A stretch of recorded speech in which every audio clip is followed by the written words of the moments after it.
Chapter 35:18. At this point, the battle stopped for a moment. Jin Shuang and the 21 godly kings sealed off an area of 50,000 miles, forming a huge encirclement. Ji Tianxing, Yin Yao, and Ji Ku gathered together and fought side by side. But at this point, the difference in numbers between the two sides was too great. They were outnumbered, and the disparity was too great. Furthermore, Ji Tianxing and the other two's cultivation realms were much lower than the other parties. No matter what, the three of them could not defeat more than 20 godly kings. It was even difficult for them to escape. It was very likely that they would lose their lives here. It was a hopeless situation. This was a true hopeless situation. What should we do? At this point, we can only think of ways to escape. Tianxing, we can only take revenge in the future. Do you have a way to escape? Ji Ku and Yun Yao were frowning. Their bodies were covered in blood, and they looked very tragic. Ji Tianxing nodded and said in a serious tone, "If we have no other choice, we can use the godly pagoda to escape. I still have a trump card that I haven't used. However, I want to wait a little longer. There's something that I have to wait for an answer to." Ji Ku was stunned for a moment and asked doubtfully, "Big brother Tianxing, what is it?" She had been cultivating in seclusion and did not know much about the situation in the outside world. Yin Yao knew a little and asked through voice transmission, "Tianxing, you mean the ancient clans?" "Yes." Ji Tianxing nodded and explained through voice transmission. "The reason why I expose my identity in advance is to let the ancient clan see hope and not submit to the Azura God Emperor. Although I have some guesses and deductions about what the ancient clans will do, I'm only 60 to 70% sure. Only by waiting for an answer can I decide whether to rely on the ancient clans in the future." Yun Yao and Ji Ku immediately understood. "Brother Tianxing, do you mean that the people from the primordial clan will come? Even if they really come, they won't help us, right? After all, our forces are still very weak. It's impossible for them to go against Emperor God Xiao Luo for us." Ji Tianxing shook his head and said meaningfully, "It might not be blatant." Yin Yao and Ji Ku frowned, not quite understanding what he meant. At this time, Jin Shuang and the 21 God Kings also took the opportunity to adjust their breathing. Although they were all injured, they had regained their vigor and fighting spirit. "Qin Shin, accept your fate. Don't put up any more resistance. Die. The one who kills the Qin Shin will be rewarded handsomely by the God Emperor." Jin Shuang and the other divine envoys all brandished their swords and shouted loudly. Under their lead, the many God Kings brandished their weapons and launched an attack with murderous intent. Swoosh, swoosh, swish, swish, swish. Thousands of five-color divine lights poured down like a rain of arrows, about to drown Ji, Tianxing, and the others. The divine power that could destroy the heavens and extinguish the earth, and the vast divine power that sealed the heavens and the earth firmly locked onto Ji Tianxing. At the critical moment, Ji Tianxing decisively took out the Jiuqian 10 Absolutes Pagoda and put Ji Ku and Yun Yao inside. "It's not time to fight anymore. You guys go into the pagoda to heal yourselves. I'll hold them back." With a flash of divine light, Ji Ku and Yun Yao disappeared. Only Ji Tianxing was left. He held the pagoda in his left hand and the sword of burial of heaven in his right hand.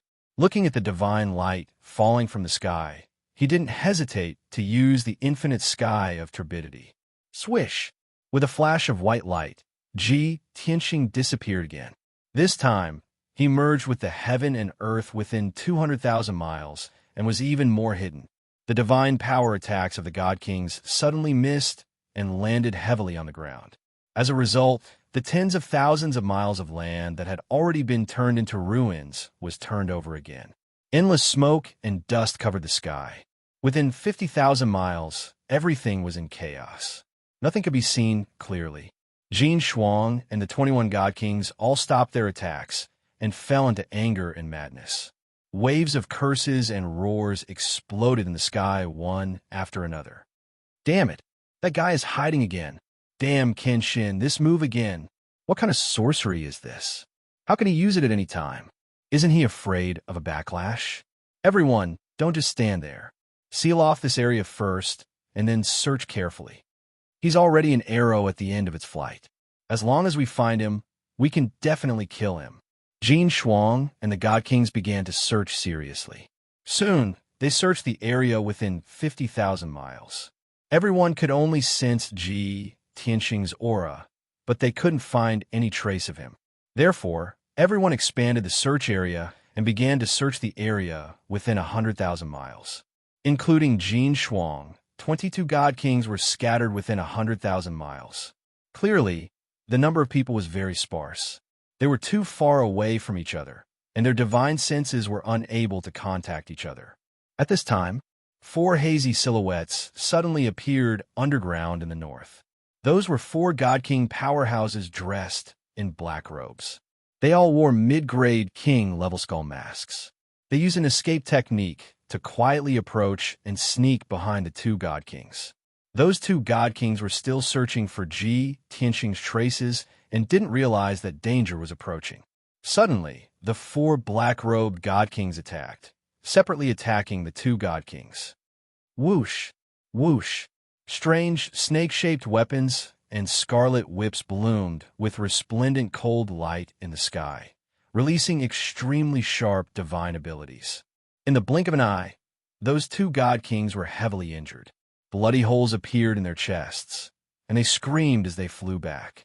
The sudden unforeseen event woke up the nearby 3 God Kings. They thought that Ji Tianxing had taken the opportunity to launch a sneak attack and hurriedly rushed over to help. However, before they could arrive, the 4 black-robed God Kings hid and fled the battlefield. Almost at the same time, on the southeast battlefield, there were also 3 God King powerhouses dressed in silver armor and wearing helmets. They quietly approached. Although, on the surface, one couldn't tell whether they were men or women. However, their eyes were deep and tranquil. They were obviously old men. Whoosh! Whoosh! They quietly approached the 2 God Kings and suddenly attacked, heavily injuring those 2 God Kings. Their bodies were covered in blood as they smashed into the ruins. After their attack succeeded, they didn't stay and immediately fled the battlefield, hiding far away. The nearby God Kings heard the screams and cries for help and hurriedly rushed over to help. However, they didn't even see a shadow. Following that, the same scene played out in the southwest and south of the battlefield. The other 2 groups of oddly dressed God Kings also covered their faces and quietly attacked the God Kings under Jin Shuang. Just like that, including the 7 divine envoys, 11 of the 21 God Kings were heavily injured and unable to continue fighting. Jin Shuang and the other 11 God Kings were forced into a panic. They went everywhere to help, but they were always one step behind. Such a strange situation made Jin Shuang abnormally angry. She angrily roared, "Qin Xin, for better or for worse, you were once an unparalleled sovereign. How can you be so despicable and sinister? What kind of man are you to hide in the dark and attack? If you have the ability, come out and fight with this seat." Chapter 35:19. It was impossible to fight a duel. Although Jin Shuang was stronger than Ji Tianxing and had full confidence in winning, he was not stupid. However, he wasn't that stupid and didn't want to waste any more time. As long as Ji Tianxing dared to show himself, he would bring the 10 divine kings and attack him to death. However, Jin Shuang's voice echoed in the sky. Tens of thousands of li of heaven and earth were silent. Ji Tianxing still hid and did not show himself. Jin Shuang became even more angry and cursed loudly. "Qin Xin, you were so confident and arrogant in the past. Weren't you invincible in the God realm? How come you've become a coward and can't even beat a nobody like me? Where's your confidence and pride? Where's your face? Hiding in such humiliation, even if you come back from the dead, what's the point? The great Qin Xin can only rely on sneak attacks to defeat a divine king weaker than you." Like muffled thunder, rolling waves of sound echoed in the sky. But Ji Tianxing did not show himself. The other 10 divine kings frowned and hesitated, looking like they wanted to say something but stopped. Finally, a divine emissary gathered his courage and said, "Lord Commander, The ones who attacked them just now should not be Kenshin. Both the east and west were attacked at the same time, and there were several people who attacked them, all wearing masks. Jin Shuang was stunned for a moment. His face became very ugly, and he angrily shouted, "Shut up! Do you think I don't know this? I said this to provoke Kenshin to show himself. What do you know?"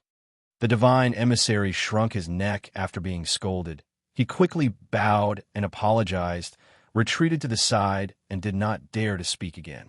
Jin Shuang's face was gloomy and his brows were tightly knitted. He silently calculated in his heart. Damn it, someone is secretly helping Kenshin? Who could it be? Currently, Kenshin's power is still very weak. He only has a few followers. Which bastard dares to secretly help him? Jin Shuang frowned and thought for a moment. A light flashed in his mind, and he suddenly thought of something. Could it be those people from the ancient clans? That's right. Only the various large ancient clans would have so many God King experts.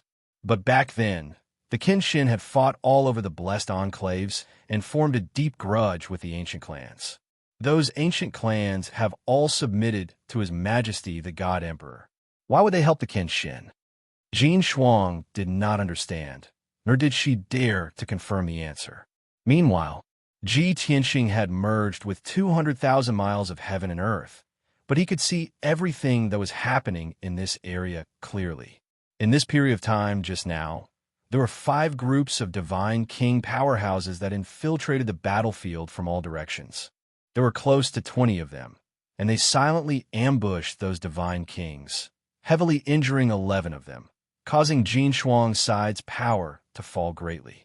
Ji Tianxing observed in secret, observing very carefully.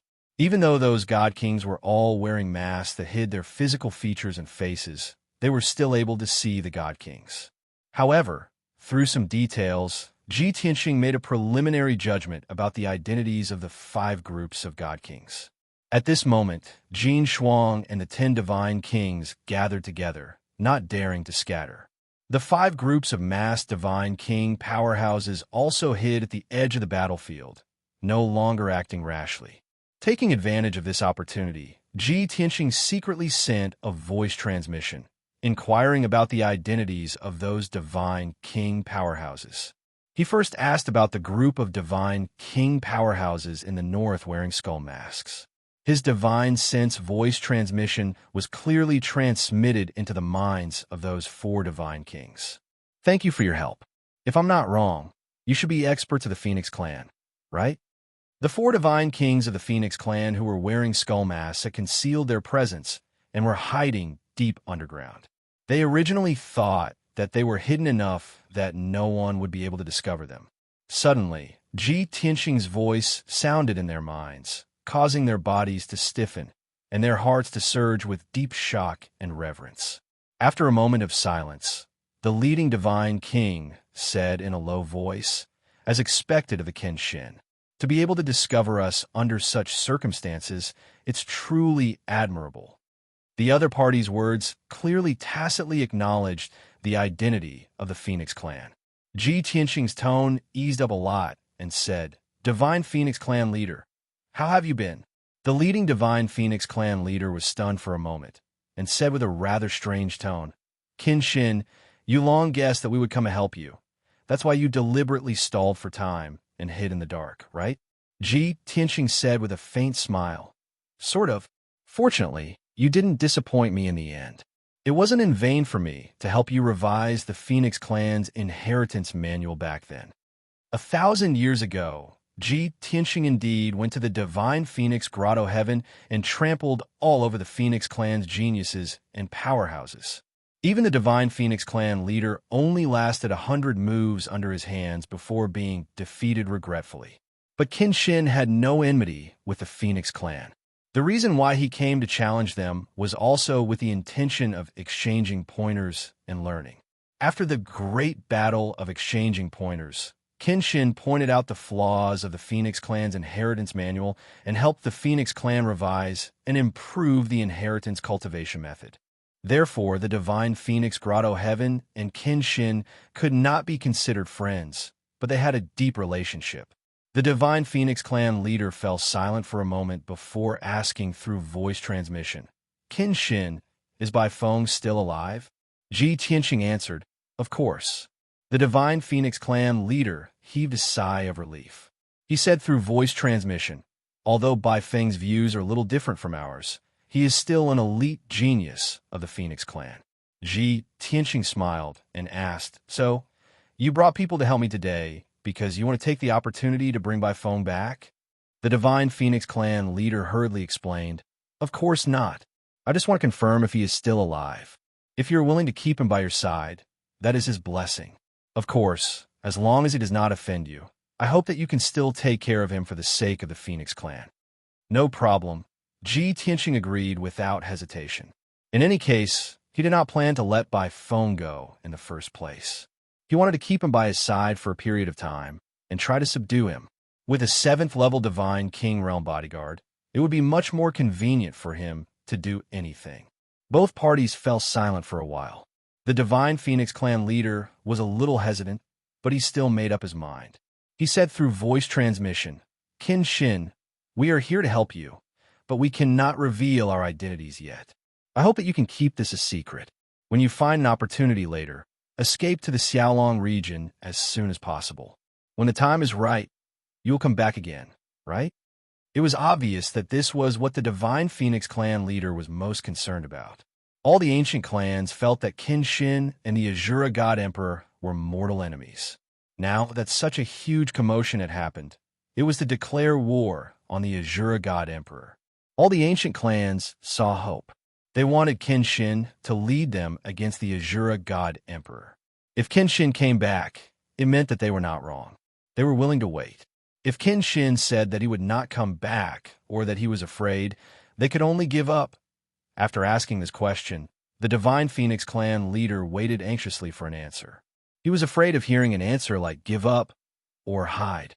He was also afraid that after enduring for 1,000 years, he would be disappointed. Fortunately, Ji Tianqing did not hesitate at all. He replied firmly, "Of course I will come back. That day will come very soon. I will not make you wait for too long." Chapter 35:20.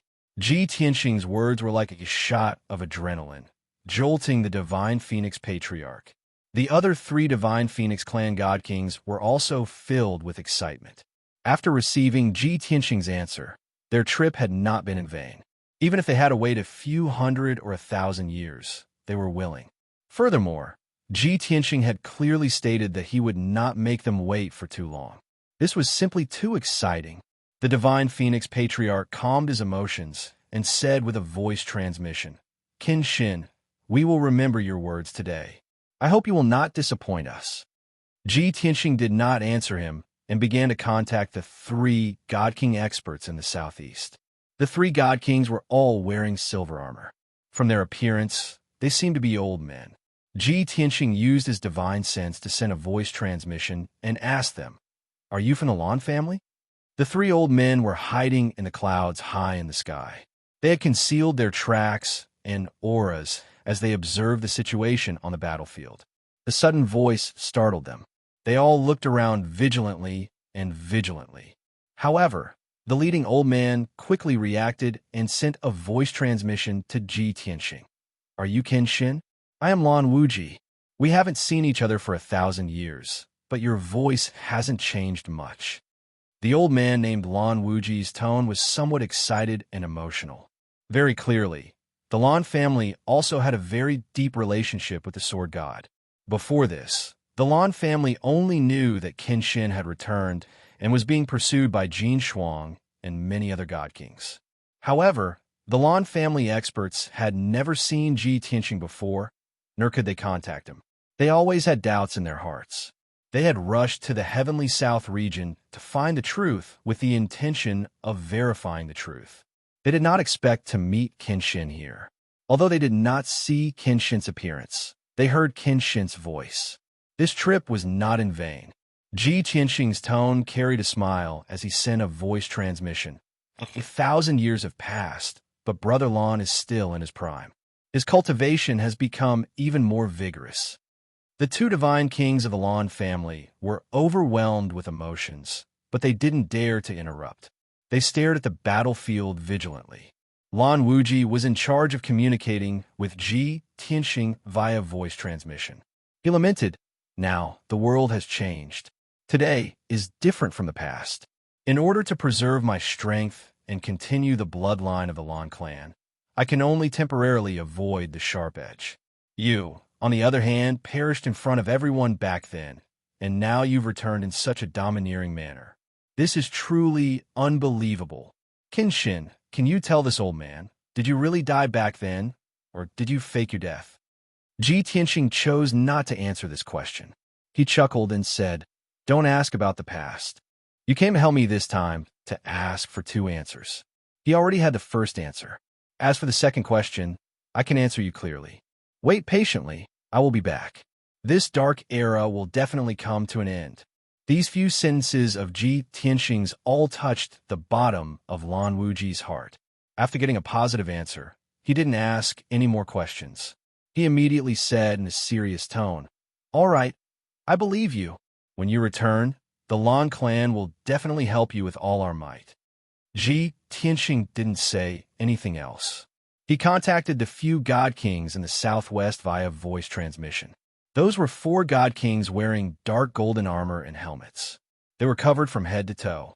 Even their eyes weren't exposed. They relied entirely on their divine senses to investigate everything around them. Of course, to deities, divine senses were always more useful than eyes. Even though they covered their faces tightly, Ji Tianxing was still able to identify them. "Brothers of the War God Clan, how have you been?"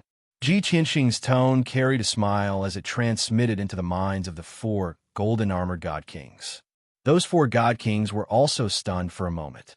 Immediately, they reacted. Their emotions fluctuated intensely, and they were rather excited.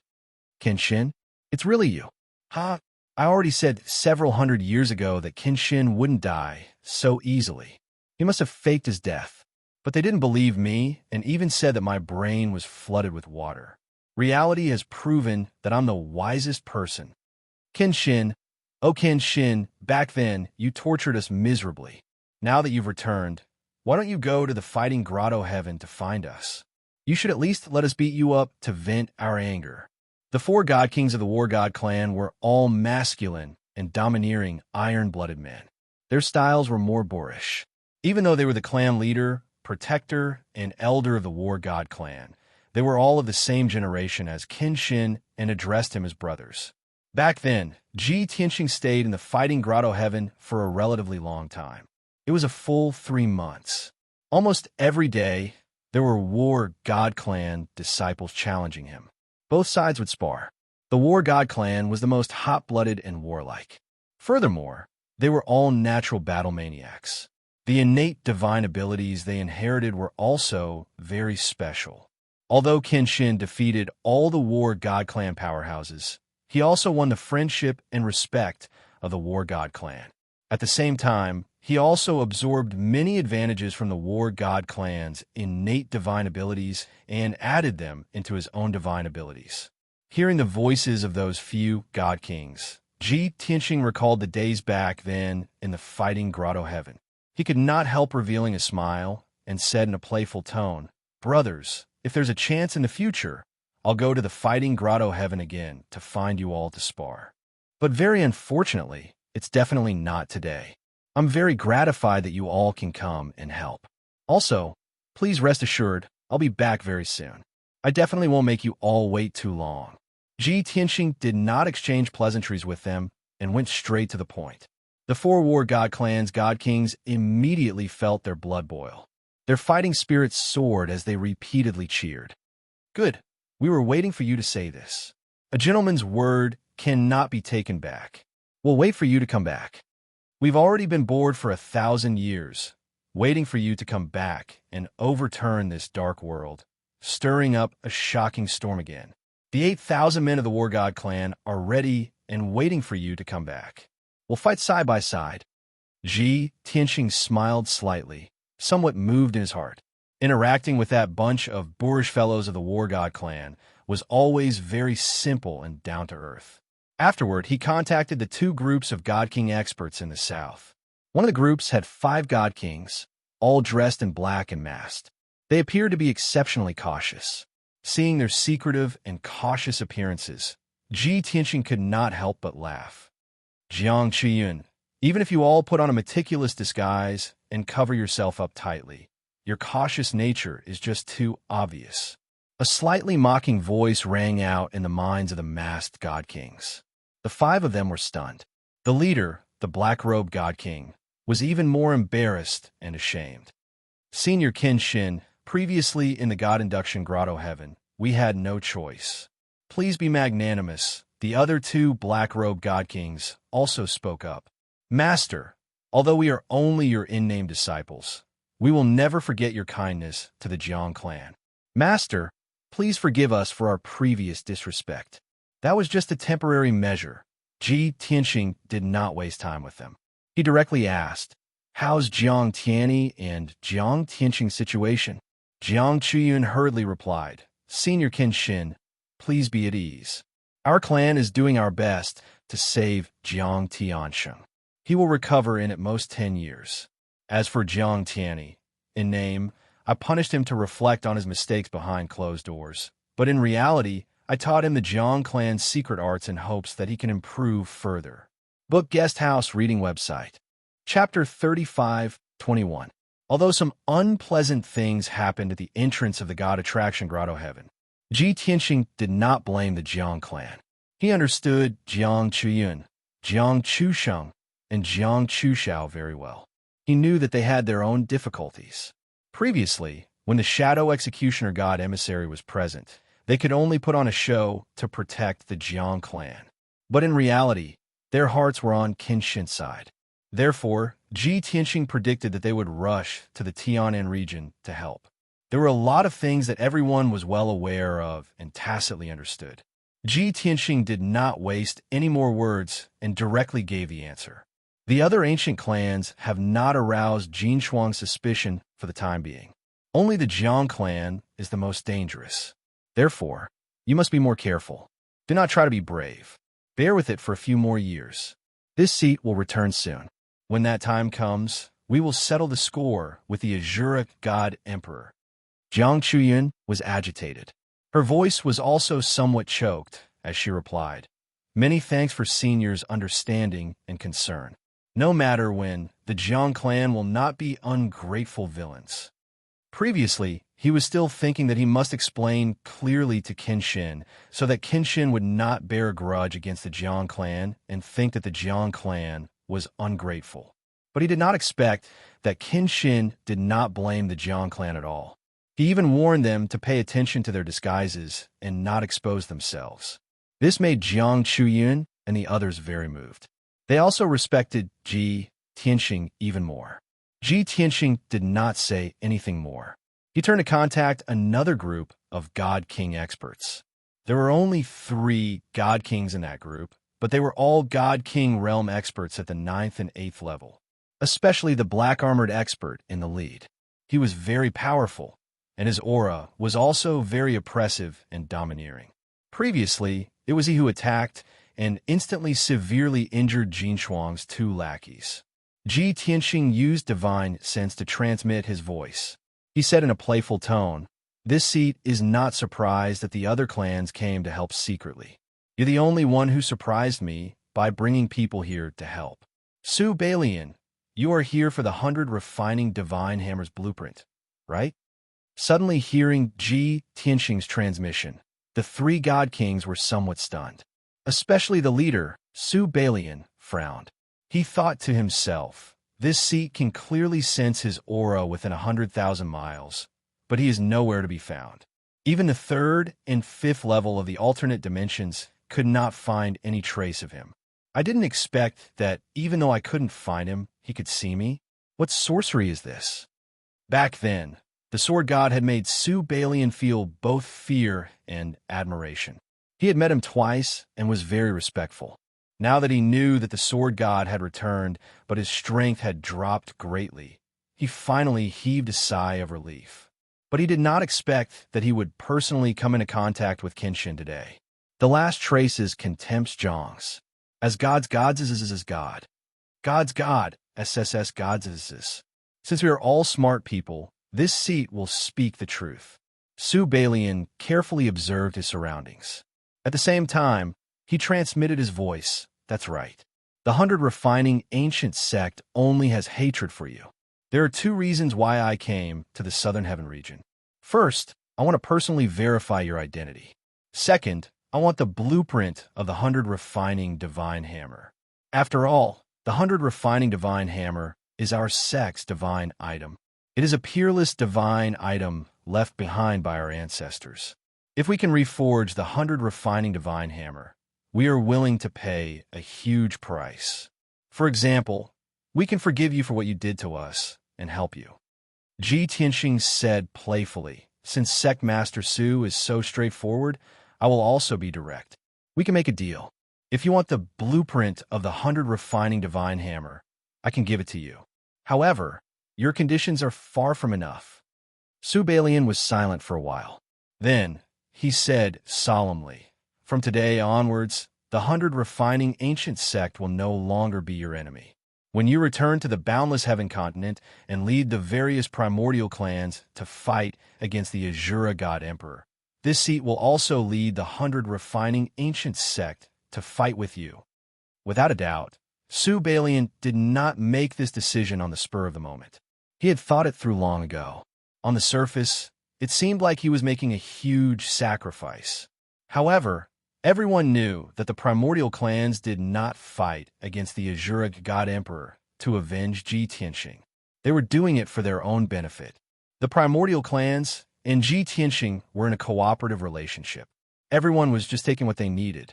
However, Ji Tianxing did not have any more requests for the 100 Refining Ancient Sect. Therefore, he agreed to this deal. All right, Su Balian, this seat agrees. However, this deal can only be fulfilled when I return to the Boundless Heaven continent. Su Balian's gaze was firm. He said firmly, it's a deal. This seat will wait for your return. Don't give up halfway. Otherwise, people will laugh their heads off. Ji Tianxing sneered and replied, don't worry. Even if you die, this seat will not die. Su Balian's face twitched. He originally wanted to retort with, didn't you die once back then? However, he thought about it again. Kenshin might not have really died back then. Otherwise, how could he come back to life now? Thus, Su Balian suppressed his anger and did not say anything more. He brought his 2 guards and quietly left the battlefield. Soon they left. At this point, Ji Tianxing had appeased the 5 forces that came to help him. However, he believed that there were definitely other primordial clans that would come to help him secretly. It was just that those primordial clans were rather far away and had not arrived yet. However, he did not have time to waste. He could not wait any longer. Ji Tianxing and the 5 forces secretly communicated and spent a quarter of an hour. During this quarter of an hour, Jin Shuang brought the 10 God Kings and was still searching around. The dozen or so God Kings who were heavily injured also gathered together to consume divine pills to heal their injuries. They were also on guard against their surroundings. At this point, they could no longer participate in the battle. They could only pray that Jin Shuang could find Kenshin as soon as possible and kill him, ending this mission. Unfortunately, this was destined to be a dream. While Jin Shuang and the 10 God Kings flew to the southernmost part of the battlefield to search, Ji Tianxing decisively retreated. He quickly shrank his body from a radius of 200,000 miles to a radius of 100,000 miles. However, Jin Shuang and the others were in the southernmost part, very close to the sea. The distance between Ji Tianxing and them became 100,000 miles. He had long left the range of Jin Shuang's divine sense. Whoosh! With a flash of white light, Ji Tianxing ended the limitless sky of turbidity state and appeared in the sky. He did not hesitate to fly to the southeast, quickly leaving the battlefield. At this time, Jin Shuang and the 10 God Kings discovered that Ji Tianxing's aura had disappeared. Everyone was at a loss of what to do. They shouted and cursed anxiously, but to no avail. Jin Shuang realized that something was wrong. She hurriedly rushed back to the center of the battlefield and used her divine ability to search carefully. However, Ji Tianxing had already escaped far away. Even the primordial clans that secretly helped Ji Tianxing escaped after seeing Ji Tianxing with their own eyes. Jin Shuang found nothing.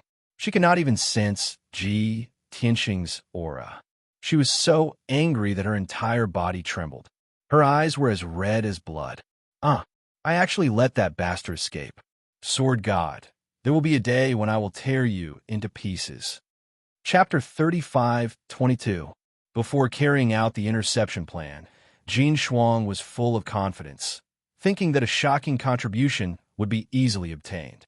But now, Kenshin escaped from under his nose. As long as Kenshin escaped into the Xiaolong Sea area, he would be like a bird flying in the sky and a fish jumping in the sea. It was basically impossible to catch him. On the contrary, the divine envoys and divine kings under Jin Shuang were all seriously injured, and it would be difficult for them to recover for many years. Because of this, Jin Shuang neglected his duty and did not have the face to see the Azura God Emperor. Kenshin caused such a huge disturbance in the boundless heaven continent, killing so many divine kings, domain lords, and divine envoys, but he could escape unscathed. Jin Shuang could not absolve himself from the blame. At the very least, he would be charged with incompetence and be punished by the Azura God Emperor. At the very least, he let go of the Azura God Emperor's lifelong enemy. He would definitely be severely punished. Even if he did not die, he would lose a layer of skin. Thinking of this, Jin Shuang was so angry that he almost exploded. He brought 10 divine kings and wandered hundreds of thousands of miles of coastline, searching for a long time. After 3 days, he found nothing and could only bring many divine kings and leave dejectedly. And at this time, those ancient clans returned satisfied. Ji Tianxing had already entered the Xiaolong Sea area long ago, flying all the way south. The storm in the boundless heaven continent calmed down. But many experts knew, or could guess, that Kenshin was just temporarily avoiding the spearhead. One day, he would definitely return strongly and take revenge on the Azura God Emperor. Xiaolong Sea area, located at the southern end of the boundless heaven continent, was one of the 9 great sea areas of the divine world. The environment of the endless sea area was very complicated and harsh. There were endless treasures and cultivation resources hidden at the bottom of the sea and on the islands. There were also countless dangerous forbidden areas, dangerous death zones at every step. Moreover, various races and large and small forces were intertwined, causing the situation to be very chaotic. Even the 5 emperors 1,000 years ago could only occupy the 4 continents of the divine world and Reincarnation Island, and did not have the spare strength to invade the 9 great sea areas. After all, the 9 great sea areas have been the territory of the sea race since ancient times. In the endless sky sea, the sea race was the absolute overlord. Other races, forces, and countries did not dare to compete with the sea race. It was noon and the sun was shining brightly. On the boundless blue sea, the waves were boundless and the sea breeze whistled. The sword of the burial of heaven cut through the sky like a bolt of lightning. It galloped above the clouds, heading straight for the Samsara Island in the south. Ji Tianxing had suffered heavy injuries and consumed a great deal of his divine power. He was recuperating in seclusion while the 9 Heavens 10 Absolutes Pagoda was placed in the sword world. He was not the only one. Yin Yao, Ji Ku, Yank, Chao Qingyu, and Lan were all seriously injured and needed a long time to recuperate. Only 7 days had passed in the outside world, but Ji Tianxing had already been recuperating in the distorted space-time for a year. His injuries had finally healed, and his divine power had also recovered to its peak. Thus, he summoned the 9 Heavens Divine Cauldron and took out 9 sets of God King-level forging materials to begin forging the divine weapon. He and Yun Yao both had their own divine weapons. Only Ji Ku still lacked a mid-king level divine spear. He took out Ji Ku's original Origin Stone divine spear and placed it into the divine cauldron to cast a spell to smelt it.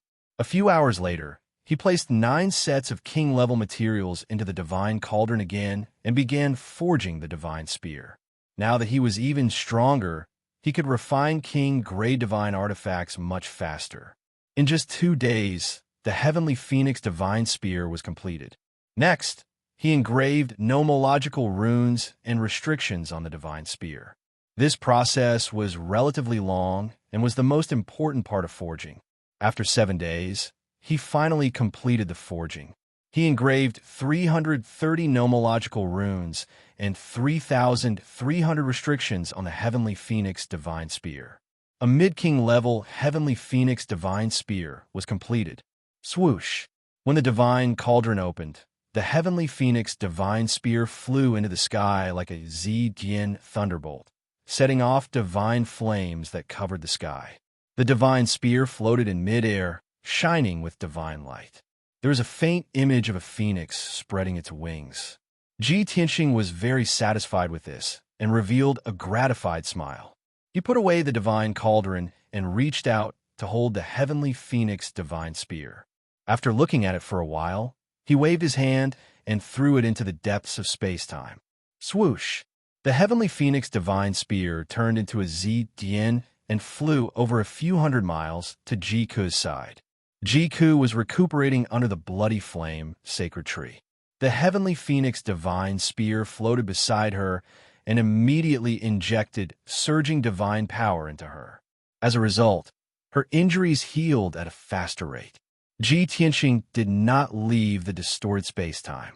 Instead, he continued to cultivate the heaven-punishing divine art and worked hard to increase his strength. His revenge plan had already begun. He sounded the horn of revenge in the boundless heaven continent. Next, he had to work harder and return to the peak of the Divine King stage in the shortest time possible. Only then would he be qualified to take revenge and deal with the 5 Thearchs. For an entire month, the Sword of Burial of Heaven had been speeding in the Xiaolong region. This region of the sea was very vast. It was at least 30% the size of the boundless heaven continent. The number of sea tribes, sea beasts, and living beings of various races living in this region of the sea was incalculable. While the Sword of Burial of Heaven was flying, it saw flocks of birds and beasts flying across the sky like clouds covering the sky. There were also hundreds of thousands of sea beasts in the vast sky and sea, fighting and killing each other. All kinds of sea beasts were also divided into thousands of races. They all had their own territories and areas of influence. It was impossible for the sea beasts to be united and live in peace. They would also fight and kill each other for many years. It was the same for the sea tribes. They would often start wars in order to fight for power, profit, territory, and resources. Of course, when facing foreign forces, be it sea beasts or sea tribes, they would be especially united. The Sword of Burial of Heaven looked at everything that was happening in the Xiaolong region. However, it did not have the intention to stay and observe. It directly flew past. In any case, its speed was fast enough. No one was blind enough to deal with it. They could not catch up with it at all. The journey was very peaceful. Until the evening of the 36th day, the Sword of Burial of Heaven flew over an island, but it stopped. At this time, the Sword of Burial of Heaven was already very far away from the boundless heaven continent. It was in the southeast of the Xiaolong region, only 10 days away from the Reincarnation Island. Originally, the Sword of Burial of Heaven would only stop when it reached the Reincarnation Island according to Ji Tianxing's instructions. However, what happened on the island below attracted the Sword of Burial of Heaven's attention. It was an island with a radius of 1,000 miles. It was nearly 3,000 feet above the sea surface. The island was surrounded by rugged reefs. In the middle of the island was a lush, primitive forest, as well as undulating mountains and valleys. Overlooking the island from a sky, one could see that it was a desolate and uninhabited island. At the same time, it was also the only isolated island in the sea within a radius of 200,000 miles. However, the sky and sea around the island were densely packed with birds and sea beasts. They surrounded the island so tightly that not even a drop of water could trickle through. Hundreds of strange-looking experts of the sea tribes were controlling millions of sea beasts. They were besieging the people on the island. 3 divine warships were docked on the island. Traces of excavation and development could be vaguely seen in the mountains and forests.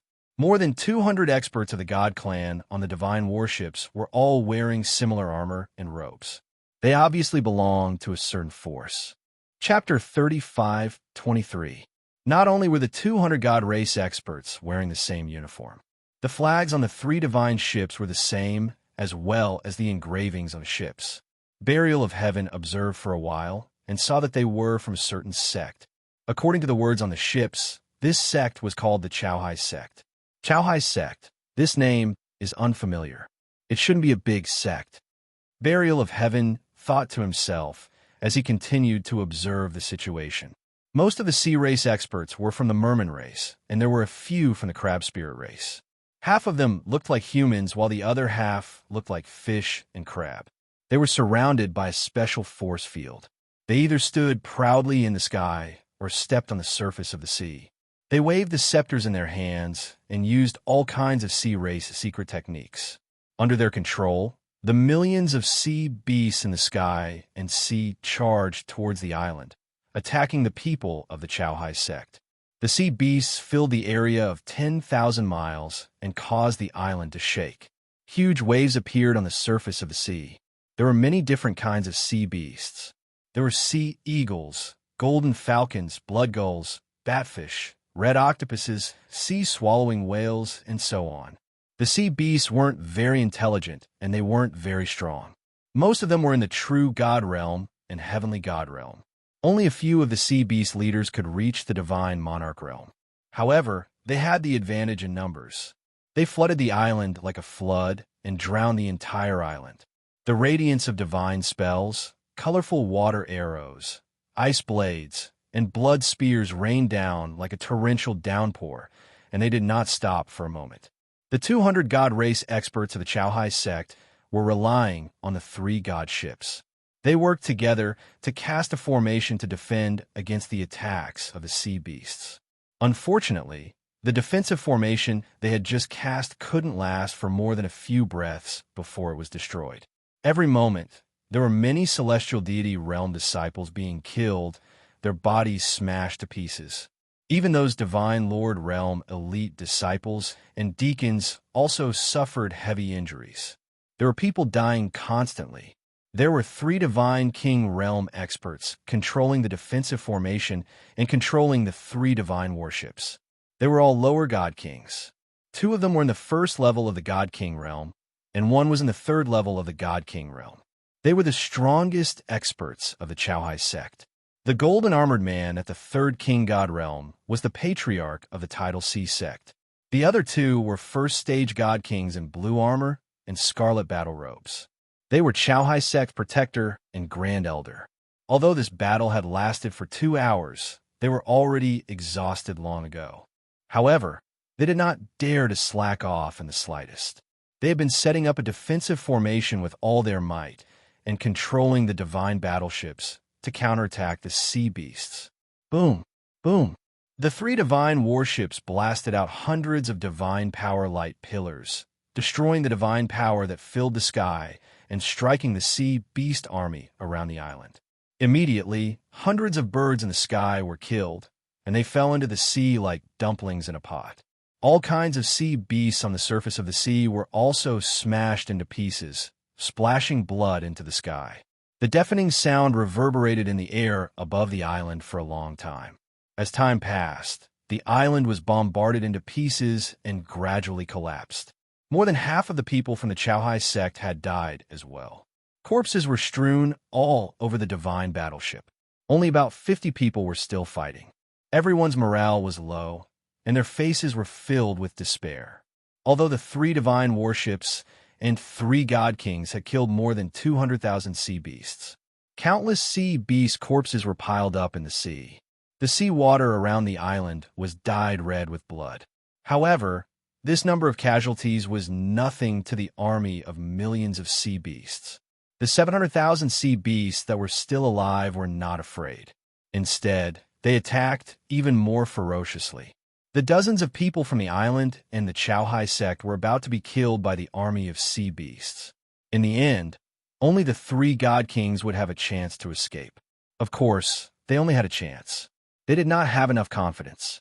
After all, most of the sea tribe members who were controlling the army of sea beasts were god monarchs. There were even 4 god kings.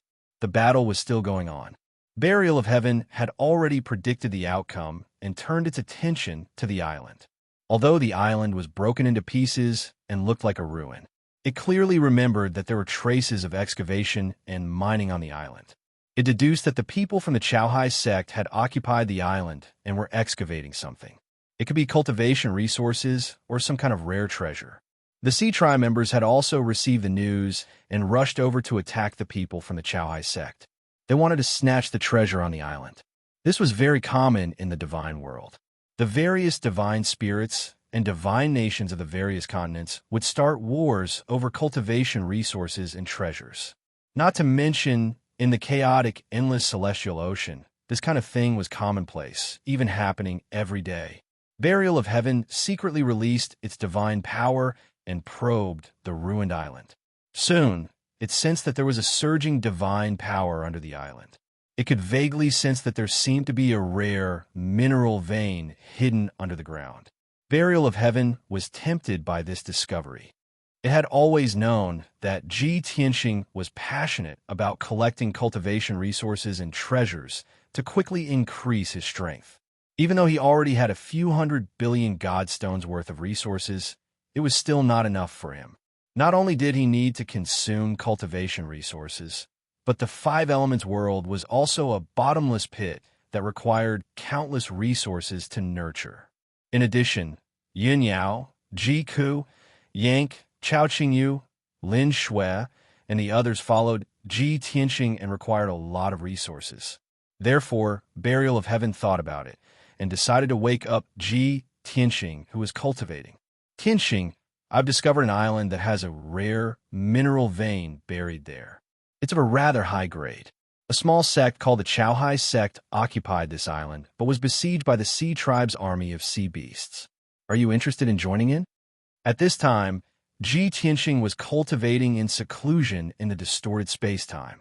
Burial of Heaven had been traveling for 36 days, and 1,800 days had passed in the distorted space-time.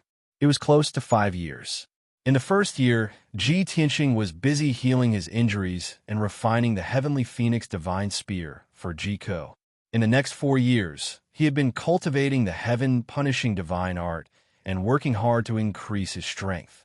With the help of abundant cultivation resources, his strength increased very quickly and had reached the late stage of the 4th level Divine King realm. Compared to before, his strength had doubled. Suddenly, he heard Burial of Heaven's voice.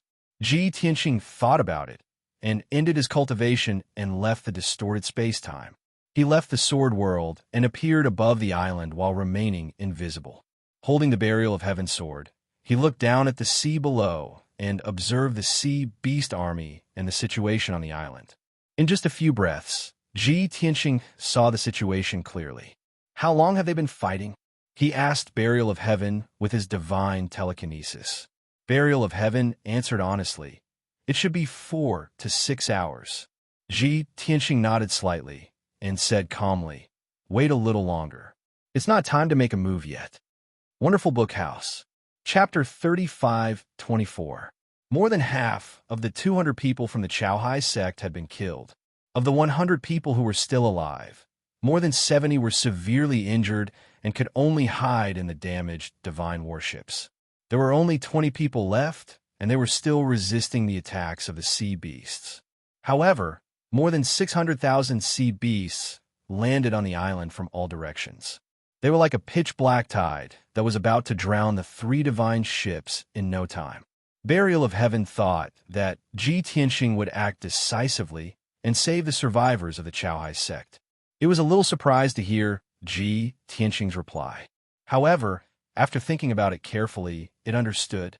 The Chowhai sect was the first to discover and excavate the precious mineral veins on the island. If Ji Tianxing acted now and defeated the oceanic tribe experts and the sea beasts, saving the people of the Chowhai sect, then it would be a headache to decide how to distribute the mineral veins on the island. He had saved the lives of the Chowhai sect. If the Chowhai sect was generous and smart enough, they might give half of the mineral veins to Ji Tianxing as a thank you gift. If the Chowhai sect was stingy and immature, they might just thank him verbally and give him a small gift at most. In the end, Ji Tianxing would only get a thank you and get nothing. It would be a waste of effort. Therefore, it was only right to wait for the right time to act. Burial of Heaven didn't think that there was anything wrong with this. If they wanted to blame someone, they could only blame the Oceanic tribe for being too cruel and the Chowhai sect for being too weak. Time passed quietly. Soon, another 15 minutes had passed. The battle on the island was nearing its end. It was about to end. 2 of the 3 divine warships of the Chowhai sect had been destroyed. They had been completely destroyed by the sea beasts. The remaining divine warship was also full of holes and looked like a broken sieve. The 60 or so survivors were all hiding in the divine warship, heavily injured and weak. The people who could still stand were only left with 3 divine king powerhouses. However, they were also covered in blood, and their divine power was weak. They couldn't continue. The divine warship was filled with sorrow and despair. Everyone felt that death was coming, and their hearts were dead. The 3 god kings stood on top of the divine ship. They stubbornly straightened their bodies and bravely faced death. The oceanic species powerhouses cast spells to control the sea beast army, and all of them retreated into the sea. The army of 600,000 sea beasts quickly quieted down and surrounded the island. Swish! Swish! At this time, hundreds of sea tribe experts in strange clothes flew above the island. The 4 god kings of the oceanic race looked down at the 3 god kings of the tidal sea sect and tried to persuade them to surrender. Su Chowhai, your Chowhai sect has crossed the line. The mine on this island isn't something you can touch. Southeast of the Xiaolong Sea area, the area of about 100 million miles, is the territory of the Ocean Rock Empire. This island and everything buried underground belong to the Ocean Rock Empire. Su Chowhai, we've already warned you to stay on your island, and the Empire will still tolerate you. But since you insist on seeking death, then don't blame us for being merciless. This time, the elites of your Chowhai sect have all died here. The Chowhai sect will only exist in name now. Stop resisting stubbornly and surrender obediently. The 4 god kings of the oceanic species were very arrogant, and their words were very domineering. The Chowhai sect master, protector, and grand elder clenched their fists in anger, but they could only suppress their anger and remain silent. It was true that the Chowhai sect had all died here, and it was equivalent to them being destroyed. There were only 2 paths in front of them. They could either surrender or die. If they surrendered, they could keep their lives, but they and the dozens of surviving disciples would become slaves of the oceanic species. At that time, they could only stay at the dark and cold bottom of the sea, excavating mines year after year and doing the lowest of hard labor. It was better to die than to live such a dark and gloomy life. Seeing that Su Chowhai, protector and grand elder, didn't say anything, the god king of the oceanic species sneered. Su Chowhai, you know the rules of the Ocean Rock Empire. As long as you surrender, everyone will be spared.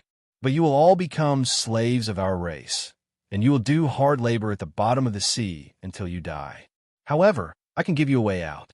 As long as you surrender, the 3 of you will submit to our race, and you will be spared from hard labor. I will arrange other jobs for the 3 of you, and you won't have to excavate mines like those lowly slaves. As soon as he finished speaking, another god king of the oceanic species hurriedly said, Su Chowhai, General Nan, is making an exception for you. Why aren't you thanking him? Su Chowhai was very hesitant, and his heart was filled with complex emotions. Haha, victory and defeat, glory and disgrace, rise and fall, it all depends on a single thought. If the oceanic species hadn't discovered us, the meteorite mine on this island would have been enough for our sect to rise. But now it's all over. Su Chowhai was originally a burly and dignified middle-aged man, but at this moment his heart was dead, and he seemed to have aged greatly. The protector and grand elder looked at him and whispered, Sect Master, it's better to live than to die. As long as we survive, we will have a chance to rise again. Sect Master, we can self-destruct and die together with the oceanic species. But behind us, there are dozens of injured disciples and thousands of family members in the sect. It was clear that the Protector and Grand Elder wanted to persuade Su Chaohai to surrender. Su Chaohai thought about it again and again, and his ambitions were all for naught. He could only lower his head and admit defeat. General Nan, please remember what you said just now. Just as Su Chaohai was about to speak and announce his surrender, in the sky above the island, divine starlight suddenly lit up, and a rain of swords fell from the sky. Moreover, there was a loud and dignified male voice that sounded in the sky. The bastards of the oceanic species are wreaking havoc again. They deserve to die. Under everyone's shocked and stunned gazes, a dragon tribe youth wearing a white robe and over 10 feet tall appeared on the scene. This person's body was tall and sturdy like an iron tower. His body was covered in golden dragon scales, and there was a dragon horn on his forehead. His face was handsome and resolute, and golden dragon breath surrounded him, making him look especially divine and dignified. His left hand was behind his back, and his right hand held a pitch-black divine sword that pointed diagonally to the ground. He was very mysterious. "You are..." Su Chaohai frowned, and a glimmer of hope lit up in his despairing eyes. "Where did this bastard come from? How dare you meddle in our affairs?" General Nan of the oceanic species was furious, and he glared at the dragon tribe youth with murderous intent. However, the dragon tribe youth did not speak, and the corners of his mouth curled up into a contemptuous sneer. In the next moment, a rain of starry swords fell from the sky. Swoosh, swoosh, swoosh. A total of 30,000 giant starry swords fell like a meteor shower, covering a radius of 30,000 miles. Before the giant sword arrived, the invisible pressure that suppressed the heavens and the earth had already sealed the area. Hundreds of thousands of sea beasts panicked, and they let out roars of despair as they fled desperately. Hundreds of oceanic species masters were also shocked by the unparalleled sharp sword chi, and they all looked panicked and desperate. Wonderful Book House. Chapter 35-25. Boom, boom, boom. Before the sea tribe's experts could escape from the island, the starry giant, swords that blotted out the sky and covered the earth, came crashing down. At this moment, all that was left was the dazzling sword radiance, the sword chi that could destroy everything, and the deafening explosion. The starry swords had sealed off everything within a radius of 30,000 miles. The 4 supreme gods of the sea tribe tried their best to form a formation to block the starry swords. The hundreds of sea tribe elites were scared out of their wits and could only work together to block the starry swords. The hundreds of thousands of sea beasts had already been intimidated by the starry swords and could only try their best to escape. After being killed by the starry swords, the sea beast army suffered the most casualties. At least 400,000 sea beasts were slashed into pieces on the spot by the starry sword. Minced meat and blood splashed all over the sky. Instantly, the island was covered in blood and flesh, and the sea within 30,000 miles turned dark red. The hundreds of thousands of sea beasts that were lucky enough to survive were also affected by the sword chi and suffered injuries of varying degrees. They were so scared that they lost their minds and tried to escape into the distance. However, the 20,000 starry swords sealed off the area and formed a dazzling starry swords net. In the blink of an eye, the heaven-destroying sword formation was formed. The sea beasts that were trying to escape were all blocked by the sword formation's light wall and had nowhere to run. As for the hundreds of sea tribe elites who were controlling the sea beast army, they suffered heavy casualties under the starry swords net. More than 50 of them were killed on the spot and had their bones crushed. The 40 or so people who were lucky enough to survive were still in a state of shock, their hearts filled with shock. Even the 4 supreme gods of the sea tribe had suffered heavy injuries and were in a sorry state. Only the divine battleship of the Chaohai sect was not affected by the starry swords net. Everyone on the divine battleship was unharmed. Seeing this scene, Su Chaohai, the guardian, and the Grand Elder were all stunned. After regaining their senses, The three of them were overjoyed and cheered excitedly. This is too terrifying. This senior's methods are simply unbelievable. We are saved. Senior, thank you for saving our lives. Ha ha ha. The heavens are protecting the Chowhai sect. The four supreme gods of the Sea Tribe were in a completely different mood from Su Chowhai and the others. They were all covered in blood and panting, glaring angrily at the Dragon Clan youth. Who are you? Tell me your name if you have the guts.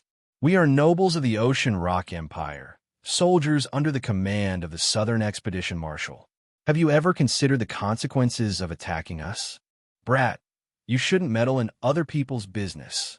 No matter how strong you are, don't even think about leaving the Xiaolong Oceanic area alive after angering the Ocean Rock Empire. They angrily glared at the dragon young man, roaring and cursing. The dragon youth was none other than Ji Tianqing. In the Xiaolong Sea area, of course, he wouldn't show his real face to others to avoid unnecessary troubles. Using the Dragon Clan's secret technique to disguise himself as a member of the Dragon Clan was a good choice. He was not angry at all when he heard the curses of the four oceanic race god kings. Instead, he sneered and said, "It's just the Ocean Rock Empire. What do we have to fear? I have killed at least 8 million sea race beasts, if not 10 million. You can only consider yourselves unlucky to have met me." The four Sea Tribes god kings and dozens of Sea Tribes experts felt extremely humiliated. They roared and cursed in anger. Su Chowhai and the rest were unusually excited. They were so excited that their blood was boiling. Ji Tianqing's words were too domineering, and he sounded extremely confident. Moreover, he was able to fight against the Sea Tribes army alone and kill so many sea beasts and Sea Tribes experts. One could imagine how powerful he was. The people of the Chowhai sect saw the hope of survival. Everyone believed that with Ji Tianqing around, they wouldn't die. Then, Ji Tianqing stopped talking to the Sea Tribes God Kings and swung his sword to kill the four Sea Tribes God Kings.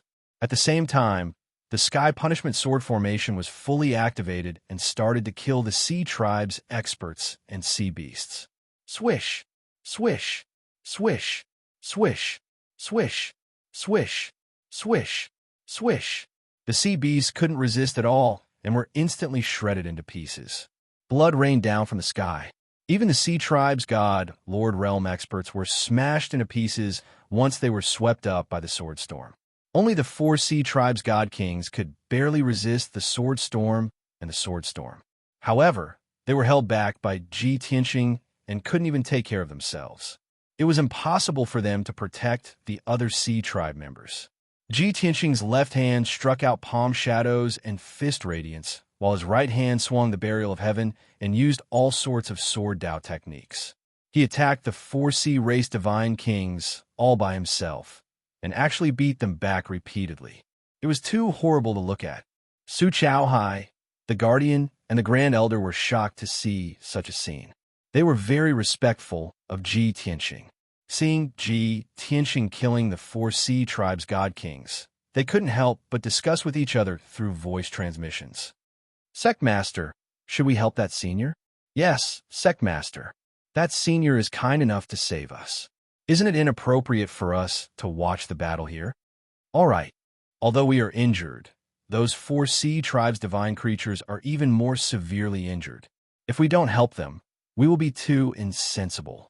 The three of them discussed for a while and decided to help Ji Tianqing attack the four Sea Tribes God Kings. Blood Sea Tide Sword, Divine Thunderbolt Palm, Divine Light Fist. Su Chowhai, the Guardian, and the Grand Elder used all their strength and used their divine abilities to attack the Sea Tribes God Kings. Unexpectedly, those few Sea Race Divine Kings executed divine abilities and supreme skills, easily blocking their attacks. General Nan, who was the leader, even took the opportunity to counterattack. He furiously thrusted out spear shadows that filled the sky towards the Protector and the Great Elder. The Guardian and the Grand Elder couldn't dodge in time and were immediately struck by the spear shadows. Just as the two of them were about to be severely injured, Ji Tianqing swung his sword at the critical moment and destroyed the spear shadows. Bam! Bam! Bam! Bam! Hundreds of violent spear shadows exploded in front of the two of them. Billions of divine light fragments burst forth. The Protector and the Great Elder were relieved of a heavy burden and revealed a look of joy after surviving a calamity. At this moment, Ji Tianxing said coldly with an expressionless face, "Back off. Don't add to the trouble." Su Chaohai, the Guardian, and the Grand Elder blushed and returned to the divine worship in shame. Indeed, with their strength and means, they couldn't help much. Instead, they added to the trouble. However, as God King experts, it was a little embarrassing for them to be despised like this. However, the other party was a high and mighty expert of the dragon tribe. Although they were ashamed, they weren't angry. Instead, they felt that they were too careless and reckless. The battle didn't last for too long. In just a short 100 breaths, everything was over. The 4 sea tribes' god kings were killed one by Ji Tianxing. They were all smashed into pieces, and their godheads collapsed. As for the sea beast army and dozens of sea tribe experts, they were all killed by the sword formation and turned into a bloody pulp. Chapter 35:26. The battle had ended. The sea around the island gradually regained its calm. Ji Tianxing waved his hand and removed the sky vanquishing sword formation. The surging waves that were thousands of feet tall also gradually stopped. The godly light fragments and blood rain that filled the sky gradually dissipated. Swoosh!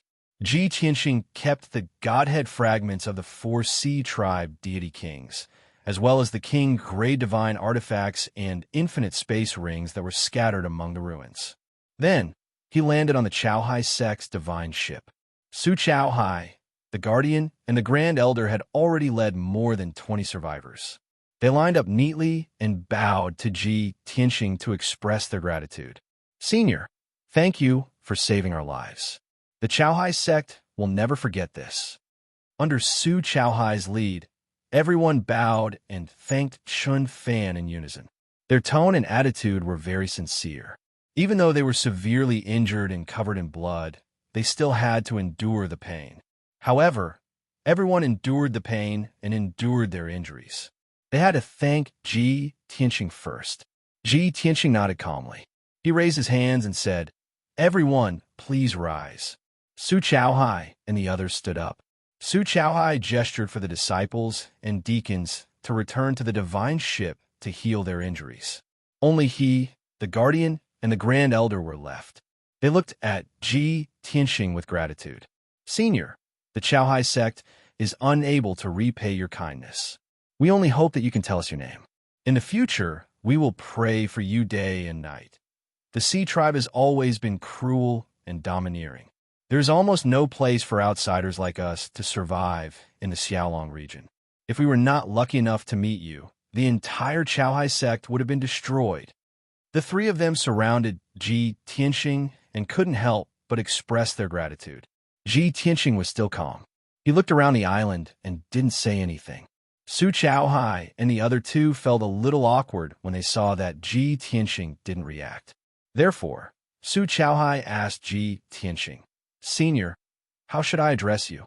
"Heavenly Dragon Deity King," Ji Tianxing casually replied. Su Chaohai quickly cupped his fists and said respectfully, "So it's Heavenly Dragon Deity King. Junior greets you. May I know where Senior cultivates?"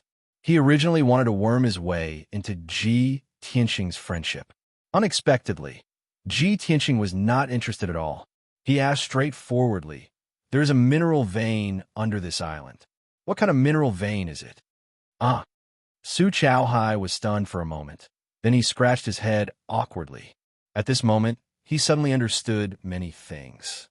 As it turned out, this senior sky dragon did not know him at all, nor did he care about the survival of the Chaohai sect. In comparison, he was more interested in the mineral veins under the island. Su Chaohai thought about it again. This was also human nature. It was a matter of course. After all, the Chaohai sect didn't even know deity King Tianlong, let alone have any relationship with him. Why would he save the Chaohai sect for no reason at all? After figuring this out, Su Chaohai quickly replied, "Senior's insight is truly admirable. You're right. There is indeed a mineral vein under this island, and it's a very precious and rare meteorite mineral vein. Meteorite mineral vein? Ji Tianxing raised his eyebrows and smiled with interest. If the Chaohai sect could take such a high-grade mineral vein, they would be able to achieve great things. It's no wonder that the Ocean Rock Empire would send the Oceanic Tribe and Oceanic Beast Army to kill you. All right, is there any crystal core in the meteorite mineral vein? Su Chaohai hesitated for a moment, then waved his hand to signal the Guardian and Grand Elder to leave so that they could lead the disciples to clean up the battlefield. After that, he led Ji Tianxing into the divine warship, and they entered a secret room for a detailed discussion. Senior Sky Dragon, please allow me to explain to you what happened. Su Chaohai was very humble, but he was not in a hurry to answer Ji Tianxing's question. Ji Tianxing could guess what he was thinking. Su Chaohai was most likely going to talk about how difficult it was for the Chaohai sect and how much they needed the mineral vein. However, he did not refuse. He nodded and said, "All right, tell me about it." Su Chaohai heaved a sigh of relief and hurriedly said, "Half a month ago, 2 elders of the Chaohai sect passed by this place and discovered by chance that there was a mineral vein under this island that had been desolate for 10,000 years. Moreover, the divine energy within it was very dense. It should be a high-grade mineral vein. One of the elders stayed here, while the other elder returned to the sect to report the situation. My Chaohai sect had been living in a remote corner for the past few thousand years and had been struggling to survive. The appearance of this mineral vein made me so excited that I had to obtain it no matter what. Therefore, I mobilized all the elites of the Chaohai sect and went out in full force. We've occupied this island and set up a sealing formation.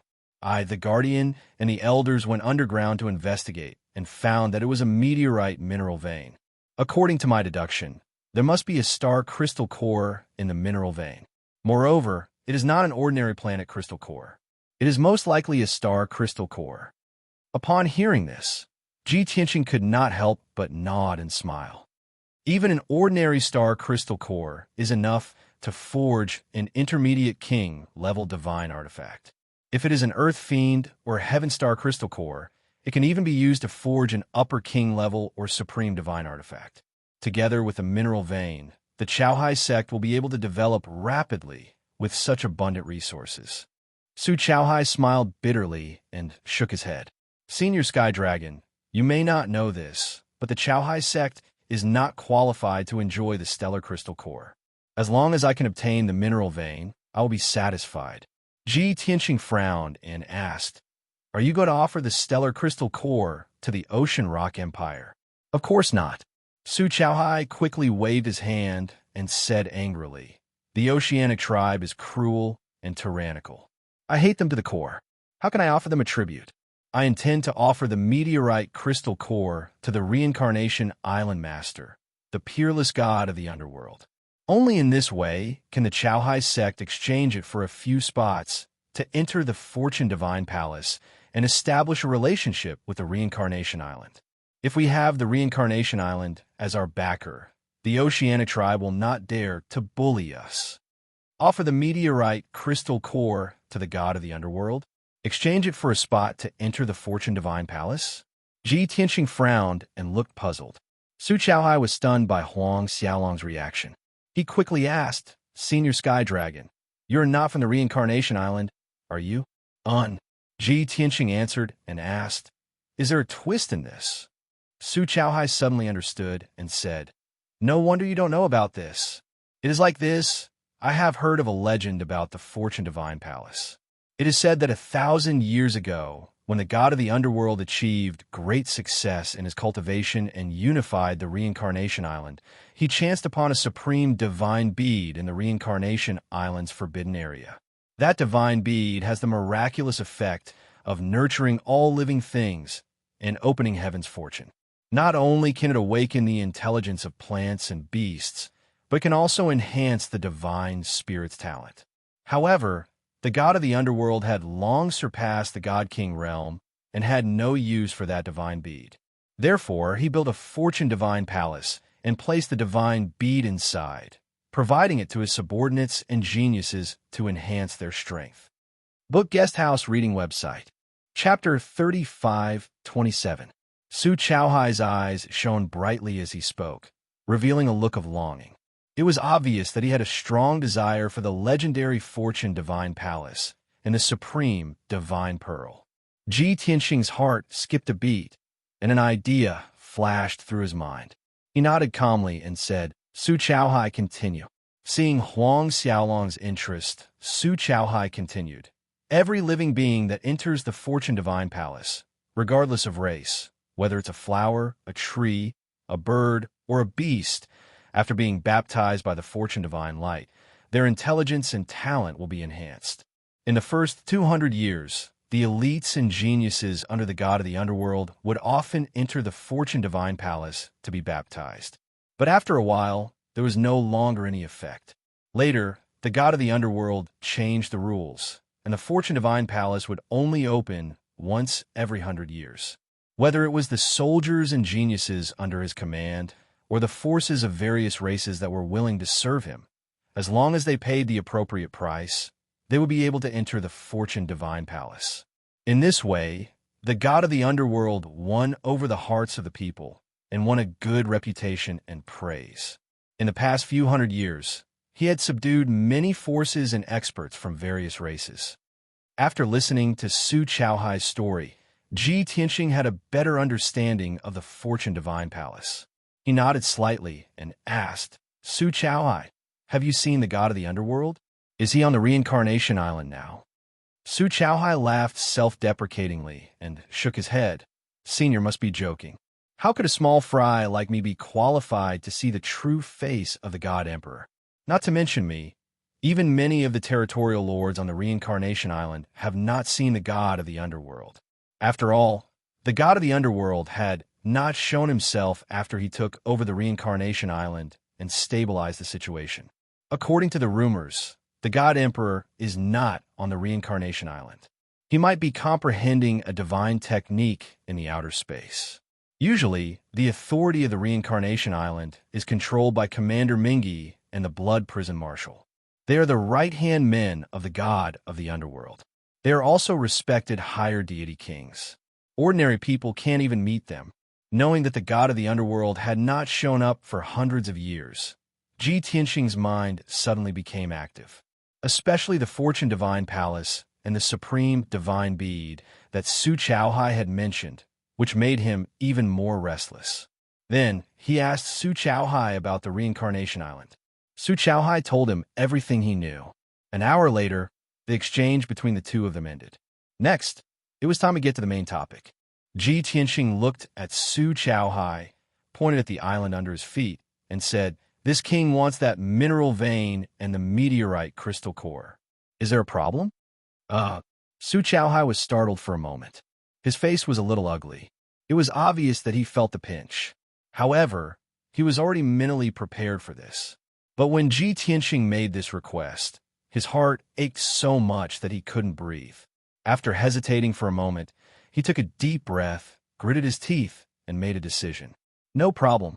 If it wasn't for Senior's help, the Tidal Sea sect would have been destroyed, and we would have become the Sea Tribe's slaves. We are already very lucky to be able to keep our lives. As for the mineral vein and crystal core, they should belong to Senior Tianlong, even though the Tidal Sea sect's efforts were in vain. However, the fact that he and his 20 or so disciples were able to survive was already a blessing from the heavens. What more could he ask for? It would be foolish of him to not let go of the mineral vein. He would even offend Tianlong. Ji Tianxing looked at Su Chaohai with a smile and asked, Are you sure there's no problem? Are you sincere? Since he had already made the decision, he couldn't regret it. Otherwise, he would be looked down upon. Thinking of this, Su Chaohai quickly nodded and said firmly, Of course I'm sincere. Ji Tianxing laughed. All right, the meteorite crystal core is mine. I want half of the mineral vein, and the other half is for the Tidal Sea sect. You guys are already miserable enough. With half of the mineral vein's resources, you should have a chance to recover. Su Chaohai was stunned when he heard these two sentences. He couldn't believe his ears. His eyes widened. and a look of disbelief appeared on his face.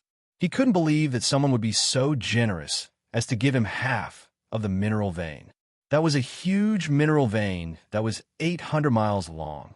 Even if it was half of the mineral vein, the stellar heavenly stones it contained would be worth 400 to 500 billion. After the initial shock, he was filled with joy and surprise. Su Chaohai quickly bowed to Ji Tianxing and thanked him emotionally. "Thank you for your generosity, Senior Tianlong. I represent all the disciples of the Tidal Sea sect to thank you for your generosity." Su Chaohai said a lot of words of gratitude. Of course, they were all sincere and convinced. Ji Tianxing smiled and waved his hand. "All right, let's not waste any more time. Let's start mining now." Su Chaohai quickly agreed. "Senior, please wait for a moment. I'll go and gather them now." Ji Tianxing waved his hand again. "Your men can rest. I'll arrange for people to mine the mineral vein. Just follow me." All right." Su Chaohai looked around. He didn't see anyone else beside Ji Tianxing. However, he believed that a powerhouse like Heaven Dragon Deity King would have many mysterious tricks up his sleeve. As expected, after 100 breaths, Su Chaohai saw for himself. Deep under the island, a silver mineral vein, 800 miles long and 10 miles wide, was lying quietly in the rock layer. This mine was like a huge silver dragon, entrenched in the depths of the earth and sleeping for tens of thousands of years. Only 3 people had entered the underground: Ji Tianxing, Su Chaohai, and the 300 zhang tall Yank. Su Chaohai felt dizzy when he saw Yin Ku, who was as big as a rock giant. He was shocked beyond words. Heavens! This stone giant is a mid-god king.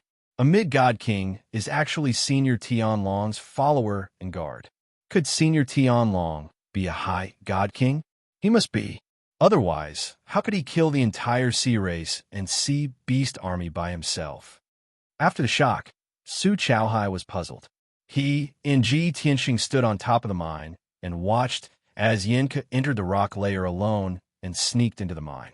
A thought appeared in his mind. Senior Tianlong said that only this stone giant was mining the mineral vein. If he's alone, how long is he going to mine? Su Chaohai was worried. If this dragged on for too long, the Sea Rock Empire would send an army for revenge. That would be troublesome.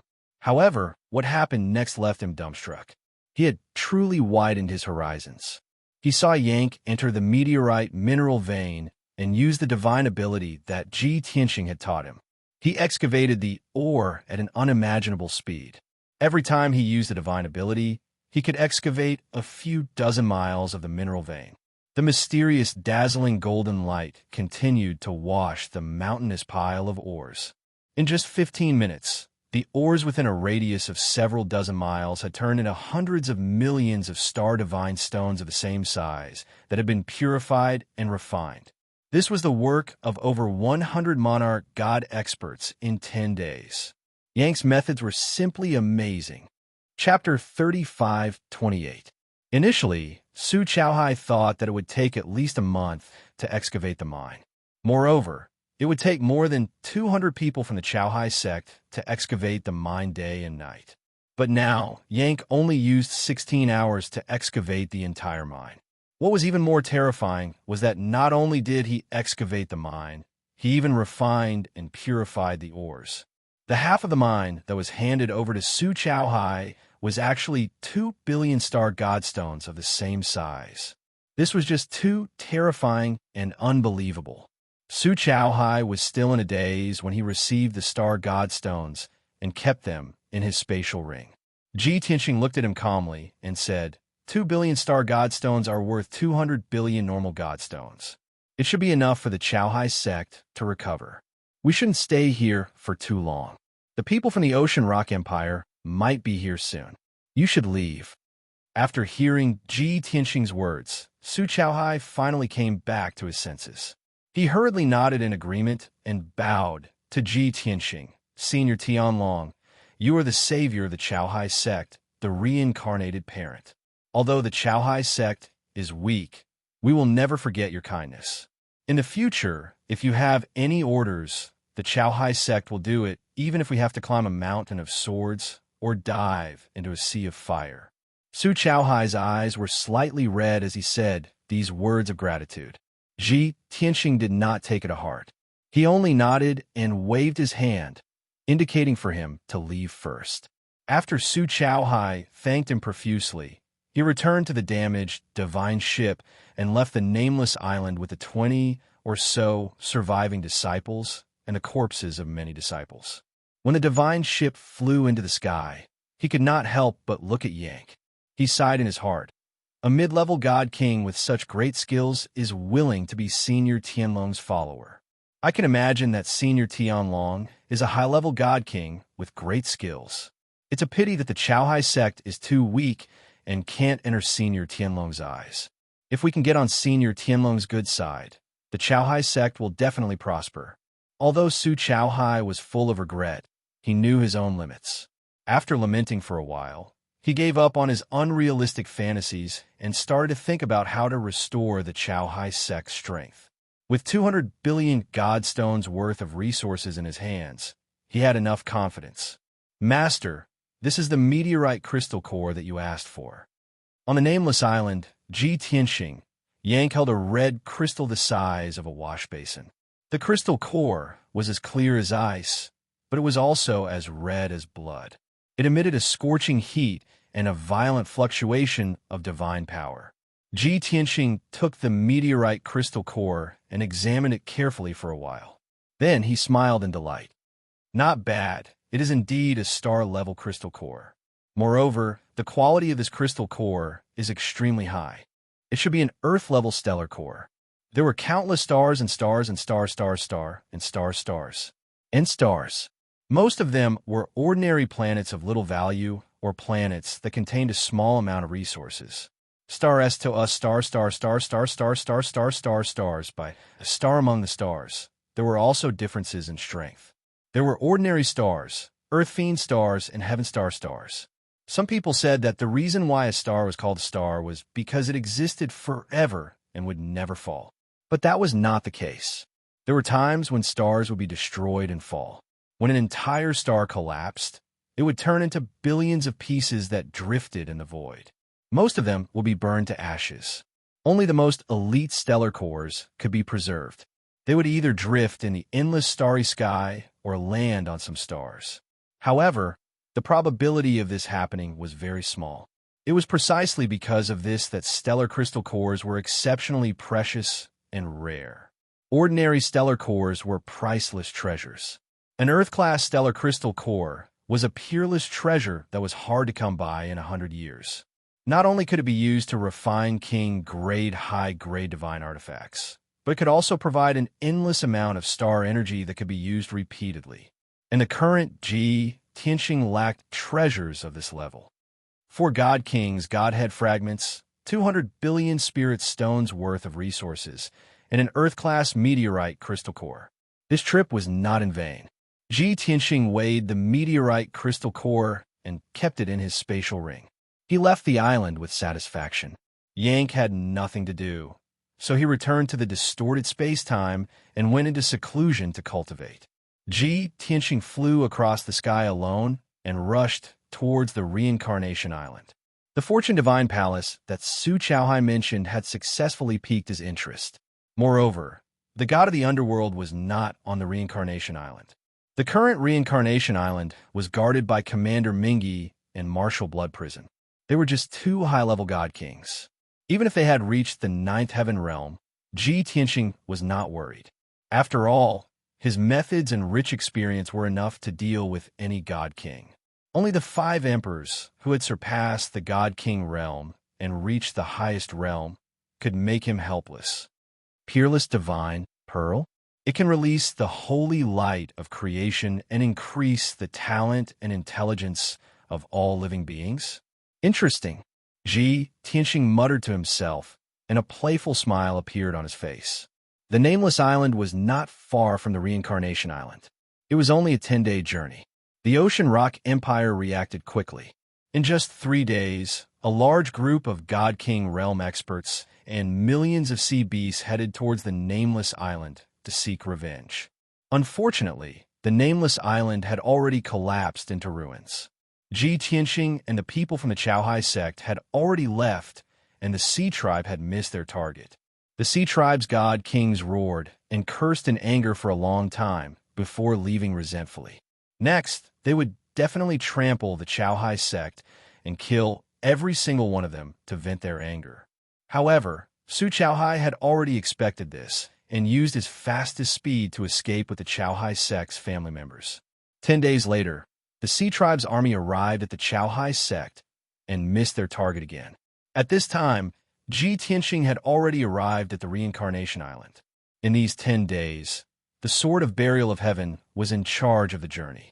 He stayed in the distorted space-time and cultivated in seclusion for more than a year. He refined the godhead fragments of the 4 Sea Tribes' god kings. Although he had only added a few divine Tao laws, and his strength had increased slightly. However, the Bloodflame Sacred Tree had gained a lot, and its growth was gratifying. During the battle on the Nameless Island, Ji Tianxing had slaughtered 600,000 sea beasts, hundreds of Sea Tribes experts, and 4 god kings. The Bloodflame Sacred Tree had absorbed too much blood and soul essence, and had grown over 1,000 feet tall. Now, it was already 200,000 feet tall. In terms of divine artifacts, it was already a peak mid-grade king realm sacred tree. If there were a few more times, it might break through and become a high-grade king realm sacred tree. This discovery made Ji Tianxing very happy. At the same time, he felt a little awkward. The Bloodflame Sacred Tree was about to become a high-grade king realm sacred tree, but he was still a 5th heaven realm god king. He was still far from becoming a high-grade god king. Could it be that he was inferior to a tree? Chapter 35-29. Ji Tianxing was no stranger to the Reincarnation Island. 1,000 years ago, he had come here many times and even stayed for 2 or 3 years. However, back then, the Reincarnation Island had no master and was in a state of disunity. A few ancient clans were high above and protected the Reincarnation Island in name. But in reality, the ancient clans were also fighting openly and secretly for the control of the space-time passage. They often fought fiercely. The Reincarnation Island's territory was only 20% of the Boundless Heaven Continent's territory. There were 18 territories on the island, and each territory's leader was an overlord. They were constantly at war with each other. For the sake of territory, and also for the sake of fighting for cultivation resources, starting wars was a common thing. Of course, this was the Reincarnation Island 1,000 years ago. The situation was very chaotic. Ever since the god of the underworld unified the entire island, the chaotic situation had ended. First of all, the ancient clans had obediently tucked their tails between their legs and kept a low profile, not daring to cause trouble. Secondly, the 18 territories' leaders had all pledged loyalty to the god of the underworld. The god of the underworld had probably used some method to control the lives of the various territories' leaders. Therefore, those territories' leaders were extremely loyal to the god of the underworld. Even Ji Tianxing would use Yang's life as a threat to force Yang to work for him. It would be strange if evil people like Azura and the god of the underworld did not use some method to control the lives of so many territories' leaders. Of course, not long ago, Ji Tianxing had already removed the divine power in Yang's body. In other words, Yang had already regained his freedom, and Ji Tianxing would no longer threaten him. However, he had no intention of leaving. Instead, he stayed by Ji Tianxing's side loyally, willing to be Ji Tianxing's guard. For nearly 1,000 years, the Reincarnation Island had been very peaceful. The 18 territories' leaders had all submitted. They were the god of the underworld's trusted subordinates, and they guarded the Reincarnation Island. It could be said that nothing could go wrong. Because of this, the god of the underworld could not come out of seclusion and hand over power to Commander Styx and the Blood Prison Marshal. When Ji Tianxing landed on the Reincarnation Island, the sun was setting in the west. The setting sun was like blood, and the sunset glow filled the sky. Boundless blue waves slapped against the reefs, shores, and beaches. Thousands of feet away from the shore, there was a lush forest. Ji Tianxing flew across the sky at lightning speed heading straight for the center of Reincarnation Island. After a few hours, the God Kingdom, where the gods gathered, appeared in front of them. There were many towns located on the plains. The Reincarnation Island's location was special. It was surrounded by the endless sky sea. Therefore, the sea breeze whistled all year round, and there were often shocking tsunamis and hurricanes. Fortunately, there were experts guarding the surrounding regions of the island. Every time a tsunami or hurricane struck, those experts would use their divine abilities to avert the disaster. Ji Tianqing landed in a city and snuck into the city as a young man from a dragon race. Millions of deities and commoners gathered in this city that spanned over 300 miles. Ji Tianqing strolled around the city. His divine sense quietly spread out to explore the local conditions and customs. The situation was the same as before. Most of the millions of commoners in the city were from the god race.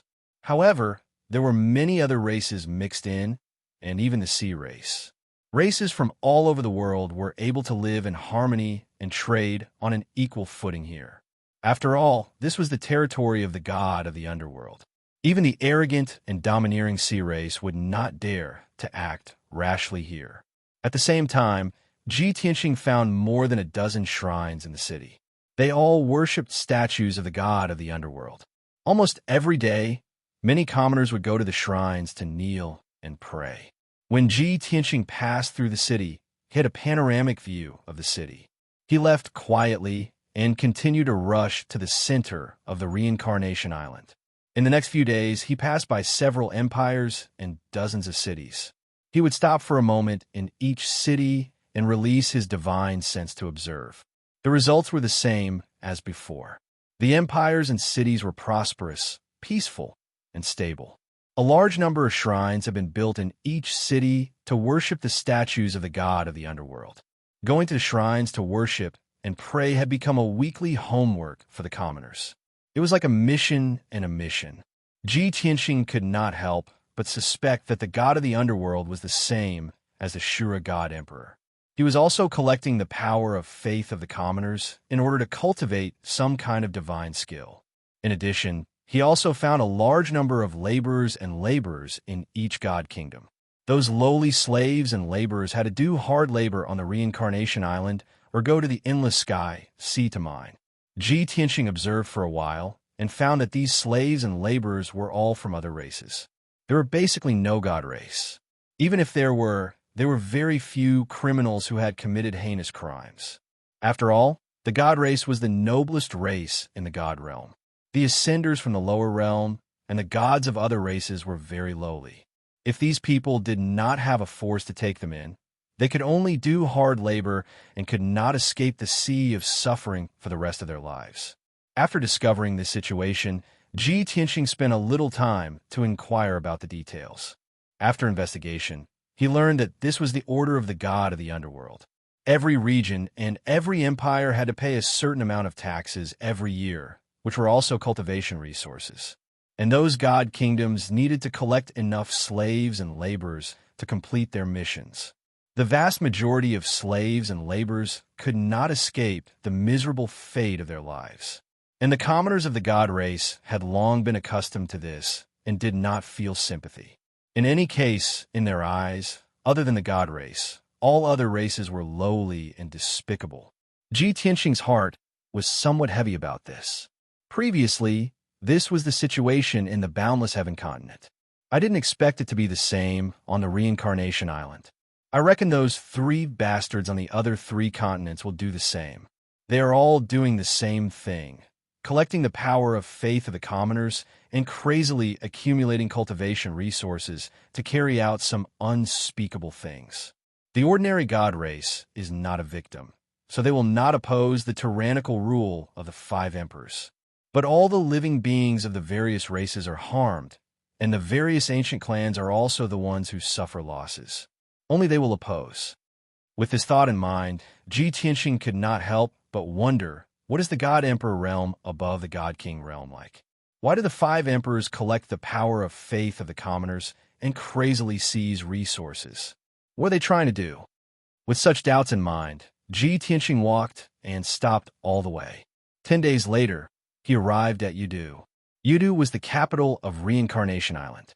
This city was located at the center of Reincarnation Island and covered an area of 500 miles, accommodating millions of gods and commoners. The city was abnormally prosperous. Even on the surrounding mountains outside the city, many courtyards and palaces were built. This was the core of Reincarnation Island and also the nest of the god of the underworld. Most importantly, the Creation Divine Palace was in Yudu City. When Ji Tianxing entered Yudu, he deeply felt the prosperity and clamor of this place. The city gates were full of people, and people had to line up to be checked before entering or leaving. When he entered the city, all he saw were palaces and pavilions. It was a magnificent sight. The god race who entered and left the shops, tea houses, and wine shops were all well-dressed and dignified. Clearly, this place was not only rich, but also a gathering place for elites and experts. Sword piercing the nine heavens, sword piercing the nine heavens. Chapter 35:30. Ji Tianxing was here for the Fortune Divine Palace. He had a meteorite crystal core in his hand. As long as he offered it to Commander Styx and Marshal Blood Prison, he could exchange it for a spot to enter the Divine Palace. However, he was reluctant to part with the Earth Fiend Star Core unless he had no other choice. On top of that, he wasn't familiar with the situation in Yudu and didn't know anything about the Fortune Divine Palace. After strolling around Yudu for 4 hours, he entered the city center to find a place to gather information. The Mystic Sky restaurant was one of the more luxurious restaurants in the city center, and its business was booming. Ji Tianxing scanned the restaurant with his consciousness and found several hundred divine monarch realm experts gathered in the restaurant. There were even a few God King realm auras. In the restaurant, the waiters who served tea and wine were all in the heaven god realm. Ji Tianxing stepped into the Mystic Sky restaurant and spent 5,000 divine stones to order a jug of wine. He then sat down in the middle of the main hall. He sat alone at a table and drank leisurely, appearing to be very low-key. Secretly, he was eavesdropping on the discussions in the main hall. There were more than 30 tables in the main hall, and more than 100 divine monarch realm experts were gathered there. Although these people were from different races and dressed strangely, this didn't stop them from talking. However, this did not stop them from talking loudly. Words such as Fortune Divine Palace, receiving baptism, and gaining enlightenment on the spot were often mixed in between their words. After all, the Fortune Divine Palace only opened once every 100 years. Every time, only 100 lucky people could receive the baptism of the divine light and improve their talent and aptitude. This time, the Fortune Divine Palace opened 3 days later. In the last half a month, there were many experts in Yudu. In the restaurants and tea houses in the city, the common people were discussing the Fortune Divine Palace. Ji Tianxing listened for a while and obtained a lot of information about the Divine Palace from the crowd.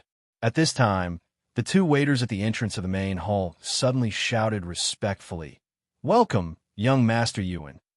Hearing this sudden shout, the main hall fell silent for a moment. After that, everyone looked towards the entrance with faces full of excitement and anticipation as they started to whisper in each other's ears. "Young Master Yuan is here?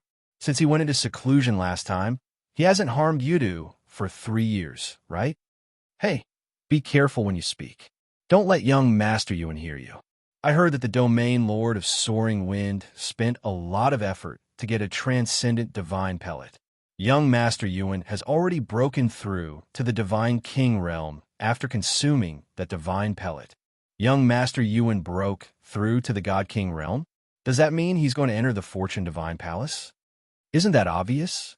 Soaring Wind Region's Domain Lord had a noble status and was greatly appreciated by the God Emperor. Although young Master Yuan is a dandy, he has received many benefits. That brat was a scourge in the past, always stirring up trouble and making Yudu restless. Now that I've broken through to the Divine King realm and entered the Divine Palace to receive the baptism, won't I be able to ascend to the heavens in the future? All right, there's still young Master Qian upstairs. He's still drinking in the private room. Did young Master Yuan come here to show off in front of young Master Qian? That makes sense. These two hedonistic young masters had always been at odds with each other, both openly and covertly. However, young Master Qian had already broken through to the God King realm 50 years ago. Thus, young Master Yuan often suffered losses. Now that he finally broke through to Divine King, he definitely has to get back at them. There's going to be a good show today. Most of the hundreds of god monarchs in the hall were locals of Yudu, and many of them were descendants of influential officials. As the saying goes, one doesn't mind watching a good show. The rumored dandy young Master Yuan had yet to appear, but many of the onlookers had already imagined what would happen next. Everyone was discussing fervently and excitedly. Ji Tianxing, on the other hand, had an indifferent expression. He was drinking by himself and thinking about many miscellaneous matters. At this moment, four majestic guards in golden armor strode into the hall with sabers and swords in their hands. Immediately after, two servants bowed and welcomed a young man from the god clan in a golden robe and a luxurious divine crown. That young man was dressed extravagantly and had an extraordinary aura. He held his head high and had a domineering air about him. Seeing him enter the hall, many of the onlookers stood up and greeted him with cupped fists.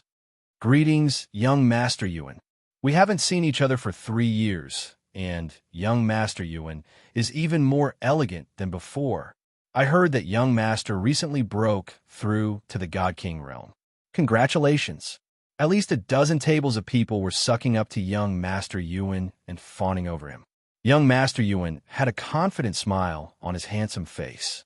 He looked at the crowd with a smile and said, "Yo, why are there so many people here today? You guys are quite well informed. Could it be that you are gathered here to congratulate me and give me a surprise?" Young Master Yuan had a cynical and playful attitude. For majestic golden armor guards followed beside him with a ferocious demeanor. No matter how one looked at it, this was the standard of a dandy young master. Although everyone could tell that he was mocking them, there were still many people who hurriedly nodded and took the opportunity to curry favor with him. Young Master Yuan smiled contemptuously and walked up to the second floor. "All right, you guys celebrate here. I'll go upstairs to drink." For golden armored protectors and two servants hurriedly escorted him upstairs. However, a skinny God Clan youth wearing a black robe with golden patterns walked out of the heaven private room on the second floor. This person held a wine pot in his hand and leaned against the railing. He looked down at young Master Yuan at the stairs and said expressionlessly, "I've booked all the private rooms on the second floor." His voice wasn't loud, but reverberated in the hall and entered everyone's ears clearly. The hall instantly quieted down. Everyone's eyes gathered on the black-robed youth. "It's young Master Qian. It's the son of the Yudu city master, Qian Yuan. I've long heard that young Master Qian and young Master Yuan don't get along. It seems like it's true. Isn't this a slap to young Master Yuan's face? The show is about to start. Can young Master Yuan take this lying down? Let's see how he retaliates." In the crowd, a wave of whispers sounded out. As expected, young Master Yuan's face turned cold. He stared at young Master Qian sharply and sneered. "Qian Yuan, there are only 5 of you. Why do you have to book all the private rooms? You're purposely going against me." "Humph. I've just broken through to the Divine King realm a few days ago. Are you feeling guilty and scared? Are you purposely trying to disgust me?" Qian Yuan glanced at him and said expressionlessly, "Yuan Ji, don't flatter yourself. I've just broken through to the second level of the Divine King realm 3 days ago. I've already set up a banquet here to entertain my friends. I've already booked the private rooms. If you don't believe me, you can ask the innkeeper." From the first level to the second level in just 50 years, Yuan Ji's face changed and his heart skipped a beat. His previous confidence and high spirits instantly vanished in a thin air. He looked at the innkeeper with a dark face and shouted, "Is what he said true?" The innkeeper looked at him and then at Qian Yuan on the second floor. He could only smile bitterly and didn't dare to say anything. After all, these two young masters had shocking backgrounds. The innkeeper couldn't afford to offend either of them. Young Master Yuan was well aware of this. but he didn't say anything else to avoid further embarrassment. His face returned to normal. He chuckled and said, "Since young Master Qian has booked the second floor and is hiding in a private room with your friends, of course, I don't want to join the fun. I'll just stay in this hall and drink with my friend from all over the world. It's not only above board, but also fun with the people. Today, I'll pay for all the drinks in this hall." As soon as he said that, not only did he humiliate Qian Yuan, but he also made hundreds of people in the hall cheer. Many people thanked Yuan Ji and took the opportunity to flatter and praise him. Seeing Qian Yuan return to the private room with a gloomy face, Yuan Ji felt refreshed. He looked around the hall, and his eyes fell on Ji Tianqing. He pointed at the table and said, "Sit there." Chapter 35-31. The dozens of tables in the hall were filled with people. Only Ji Tianqing was sitting at the table in the middle of the hall. He was the only one there. Yuan Ji pointed casually, and the 4 golden-armored guards and 2 servants walked toward Ji Tianqing. Thump, thump, thump. The 4 golden-armored guards surrounded Ji Tianqing, and the bearded leader knocked on the table. He looked down at Ji Tianqing and said arrogantly, "Kid, can't you be a little more observant? Young Master Yuan wants to have fun with the people. Why don't you step aside?" The other 3 golden-armored protectors, the 2 servants, and the spectators in the hall all focused their attention on Ji Tianqing. Even Yuan Ji stood to the side, waving his fan calmly, waiting for Ji Tianqing to step aside. Unexpectedly, Ji Tianqing unhurriedly put down his wine cup. Without even looking at the guard, he said, "I went first. Why should I give up my seat?" "Hey!" The leading golden-armored guard glared at Ji Tianqing and scolded, "Kid, you don't know how to appreciate favors. Do you know who this is? The famous young Master Yuan, the only son of the Zone Master of Soaring Wind, a young immortal king, a top genius. I'm flattering you by asking you to give up your seat. If you don't, I'll throw you out." As he said that, he pretended to attack. The other 3 golden-armored guards were also eager to give it a try. "Wait." Yuan Ji waved his fan pretentiously and said with a smile, "How many times have I taught you not to be so rude? You made me look like a bully. This young hero doesn't want to step aside because he cares about his wine money." After he finished speaking, he waved his hand and threw a spatial ring on the table in front of Ji Tianqing. "There are 10,000 immortal stones here. Take the money and leave." Yuan Ji thought he was a forthright person. His words and expression were always arrogant. After throwing the space ring, he sat opposite Ji Tianqing. Everyone thought that Yuan Ji had given Ji Tianqing a way out, and he should take the money and leave. However, Ji Tianqing didn't even look at the space ring. He said calmly, "I just want to sit here and drink. I don't want to be disturbed. I won't step aside from this table. I don't want your immortal stones." Although his expression was very calm, his tone was very firm and contained an unquestionable tone. Immediately, Yuan Ji frowned and looked at him coldly. The 4 golden-armored guards were furious. They rubbed their fists and palms, ready to attack. As for the 2 manservants of the restaurant, they hurriedly winked at Ji Tianqing and transmitted a voice to advise him to be sensible and not to anger eldest young Master Yuan. There was a burst of whispers in the crowd. "Is that kid out of his mind? How dare he embarrass Yuan Ji? Ha ha! Young Master Qian only dares to embarrass Yuan Ji because he has a strong background. Who does this kid think he is? How dare he provoke Yuan Ji? I bet this kid won't live to see tomorrow's sun. His corpse will soon be on the streets." Yuan Ji always takes revenge for the smallest grievance. This kid is digging his own grave. Just wait and see. That kid will be thrown out of the mysterious sky tower soon. Ji Tianqing and Yuan Ji heard the crowd's discussion.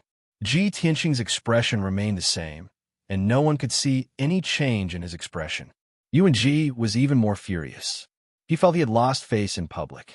Qian Yuan humiliated him in public. Even a nobody dared to provoke him. It was outrageous. Ha ha! Yuan Ji no longer pretended to be kind. He grinned and sneered. "It seems that after 3 years of seclusion, many people have forgotten my methods.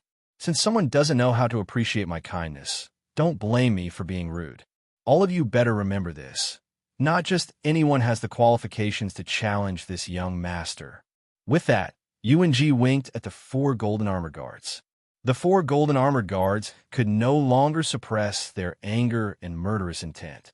They immediately pulled out their swords and placed them on Ji Tianxing's neck. Kid, you're digging your own grave. Bah, you're shameless. You've angered UNG. Kneel down and beg for mercy, and you can save your life.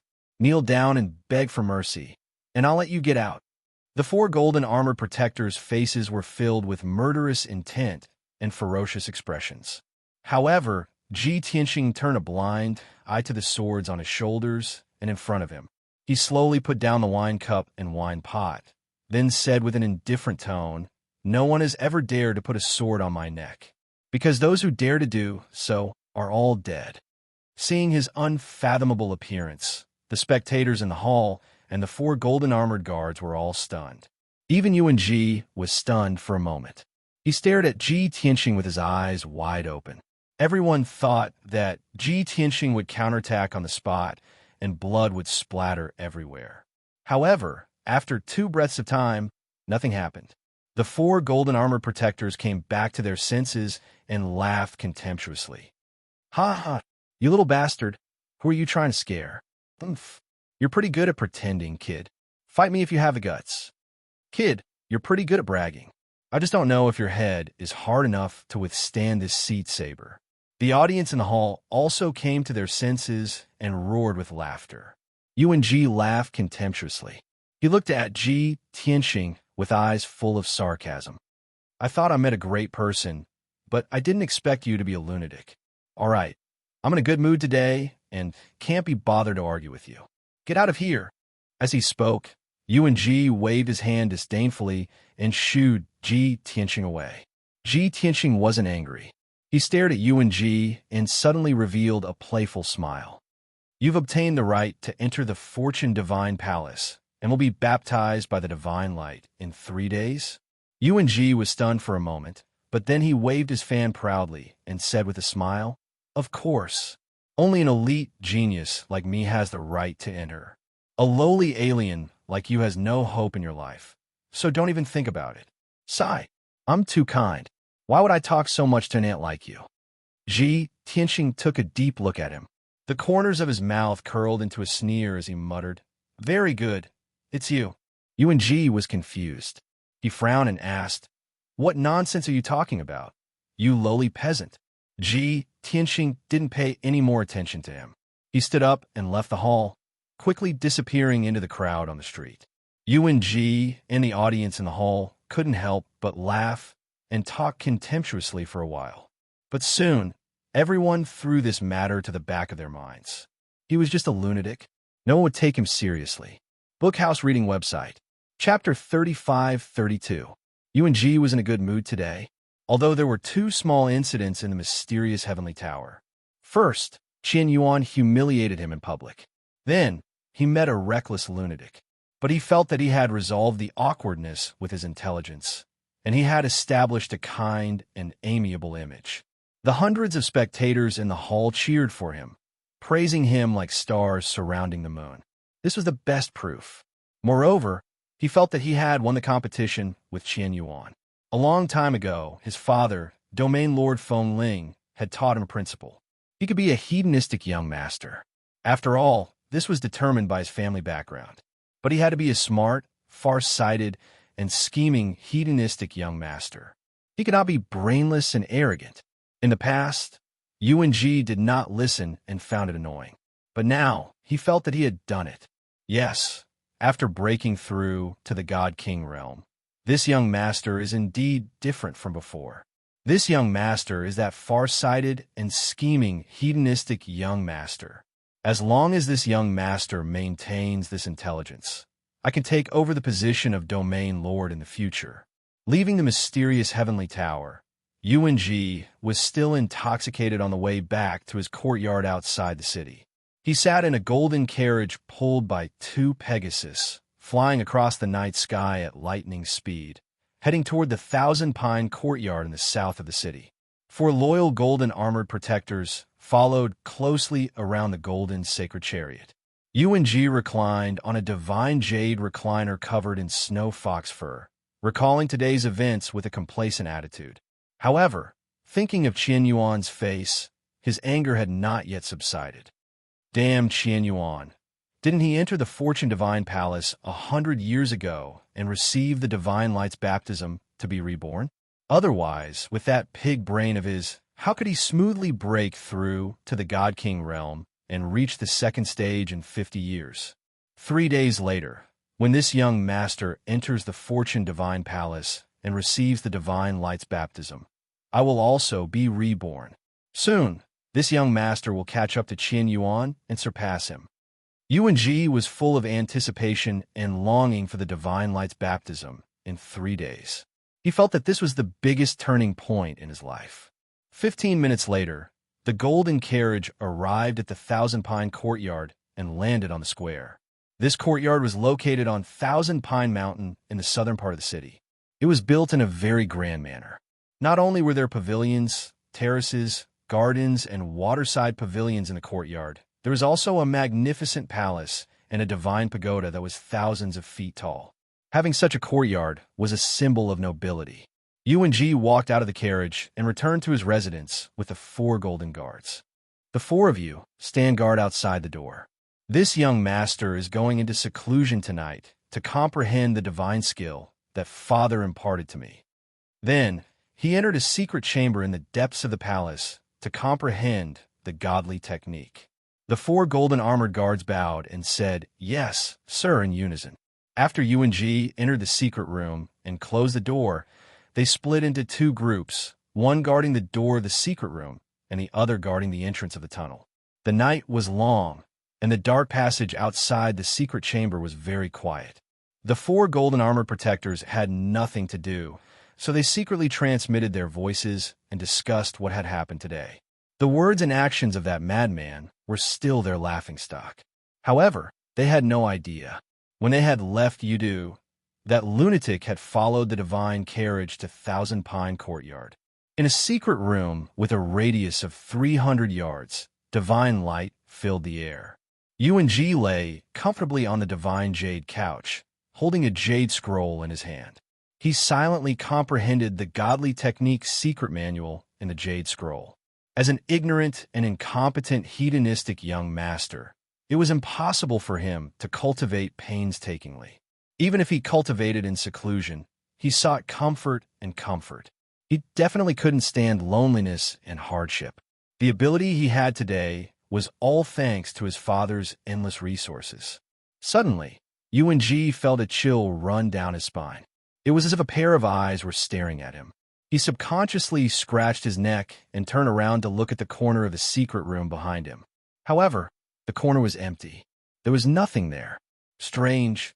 Yuan-ji muttered to himself and turned back to continue reading the jade scroll. However, from the corner of his eye, he saw a white figure 10 yards in front of him. He was shocked and hurriedly raised his head to look forward.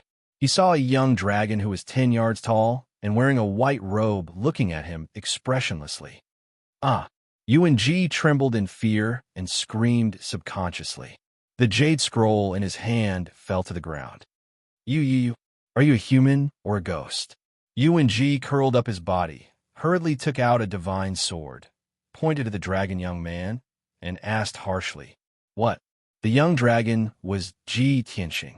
He sneered at Yuan-ji and said, "A mighty godly king is afraid of ghosts? You're really useless." Yuan-ji gradually calmed down and saw that the young dragon in front of him was the madman from the mysterious heavenly tower. "It's you, madman. Why are you here? How did you get in?" He wanted to say madman. However, on second thought, this person looked very calm, mysterious, and scary. He didn't look like a madman.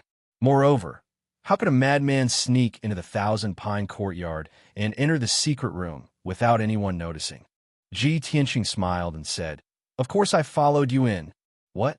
What do you want?" Yuan-ji's back grew colder, and the uneasiness in his heart grew stronger. Although he was foppish, he wasn't stupid. Previously, in the mysterious heavenly restaurant, he couldn't see through Ji Tianxing's strength, so he didn't take it seriously. After all, in Yudu, there were too many weak people who were like ants. However, it was different now. The other party had sneaked into the secret room without him noticing. What did that mean? He couldn't see through the other party's strength because the other party was too strong. Moreover, the other party wasn't here to chat with him.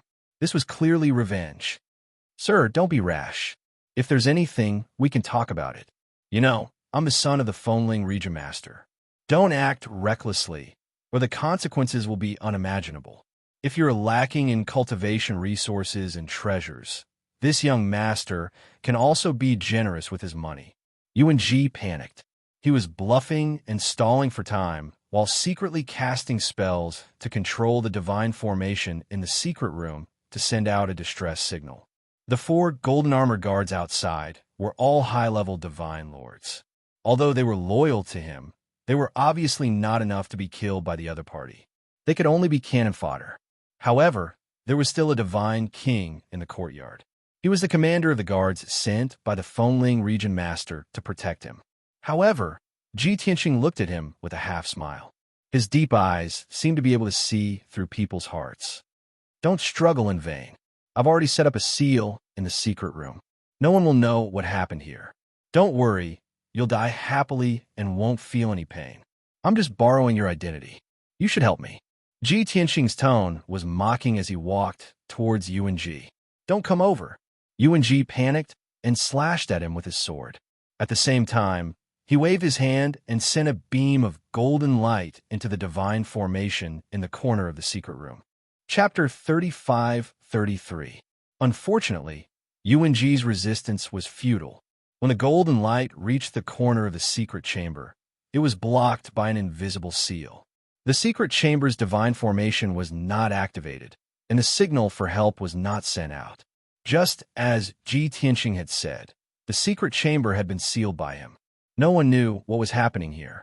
At the same time, Yuan-Ji's divine sword was caught by Ji Tianqing's right hand with his index and middle fingers. Gotcha! Ji Tianqing's right hand exerted force, and the low-grade king-grade divine sword's tip was broken. Yuan-Ji was dumbfounded.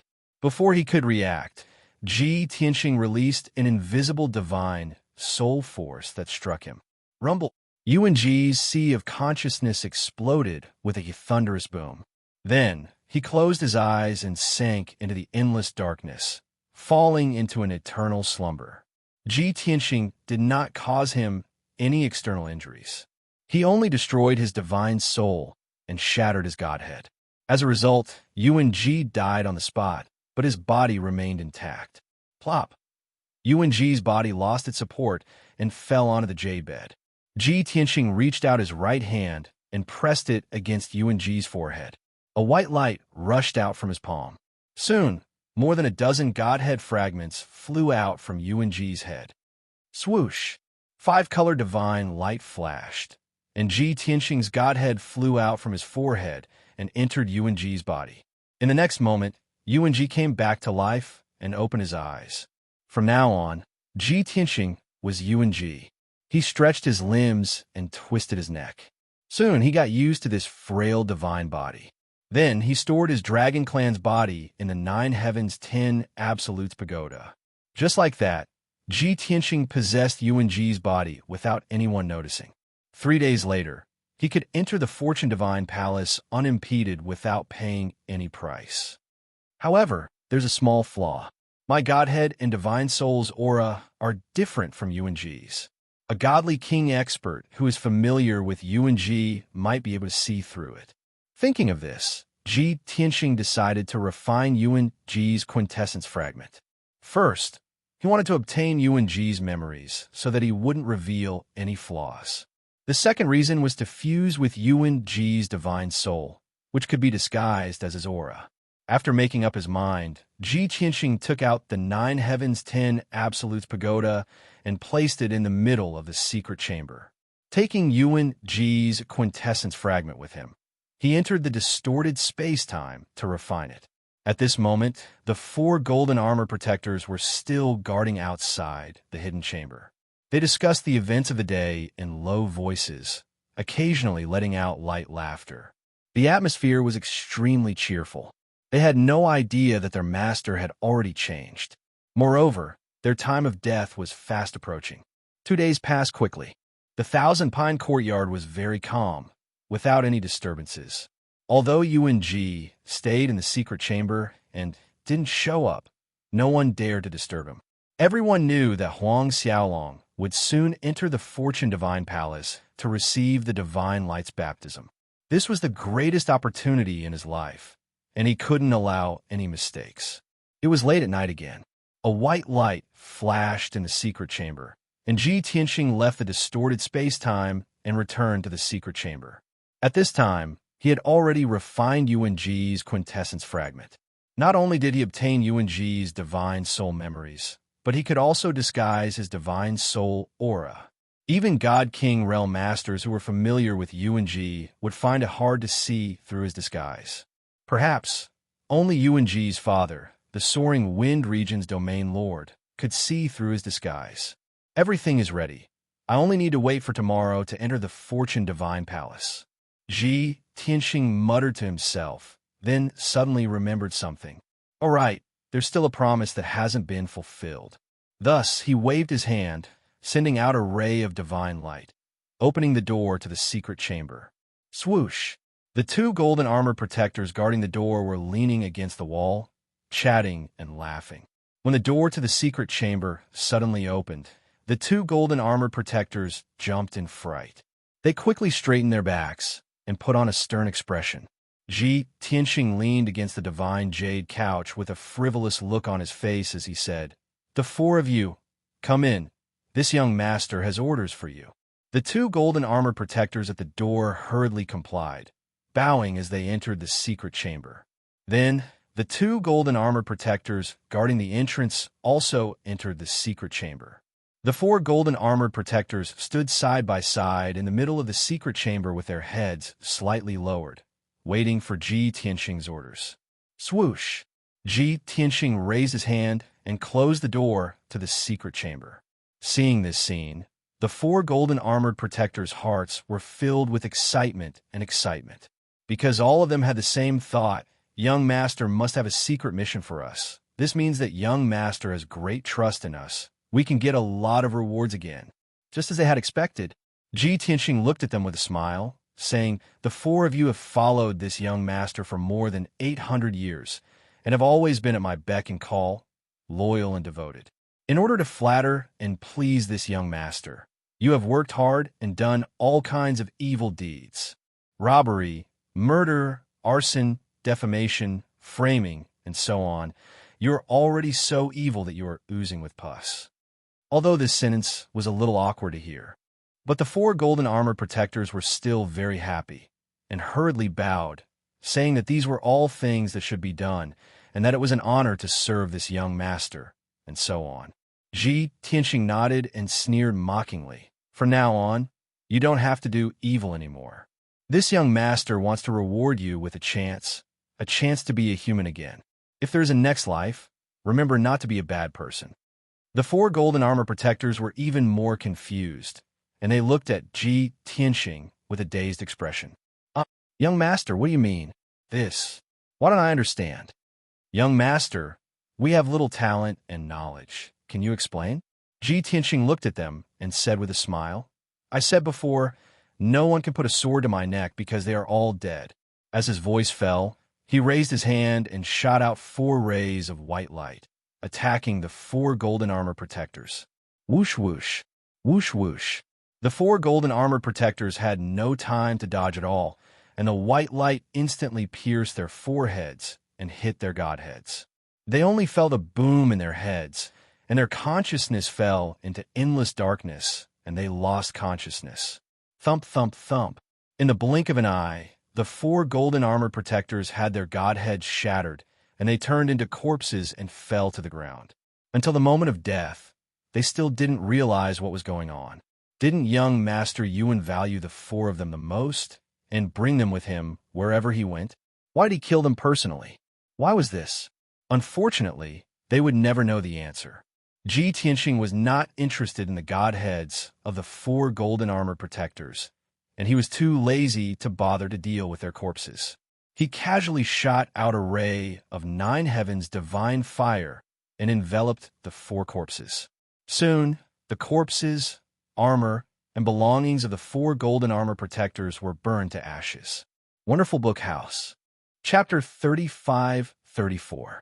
After dealing with the four guards, Ji Tianxing pondered in the secret chamber.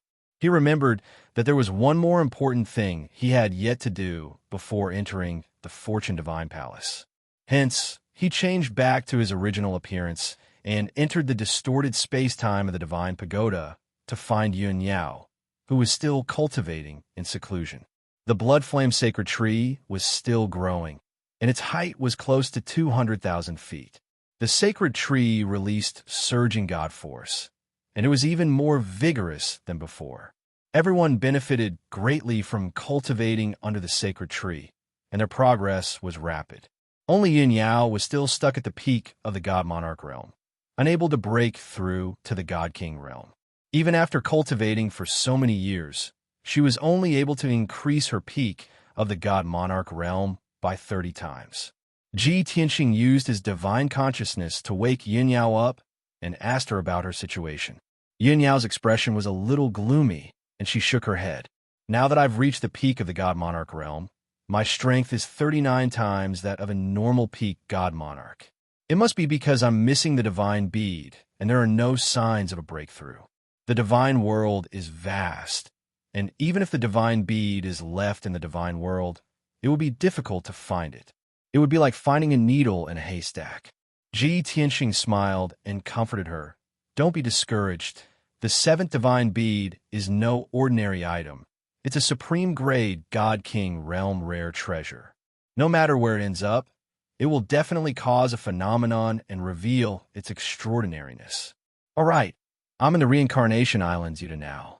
I heard that the god of the underworld obtained a supreme divine bead in a secret realm on the Reincarnation Island 1,000 years ago.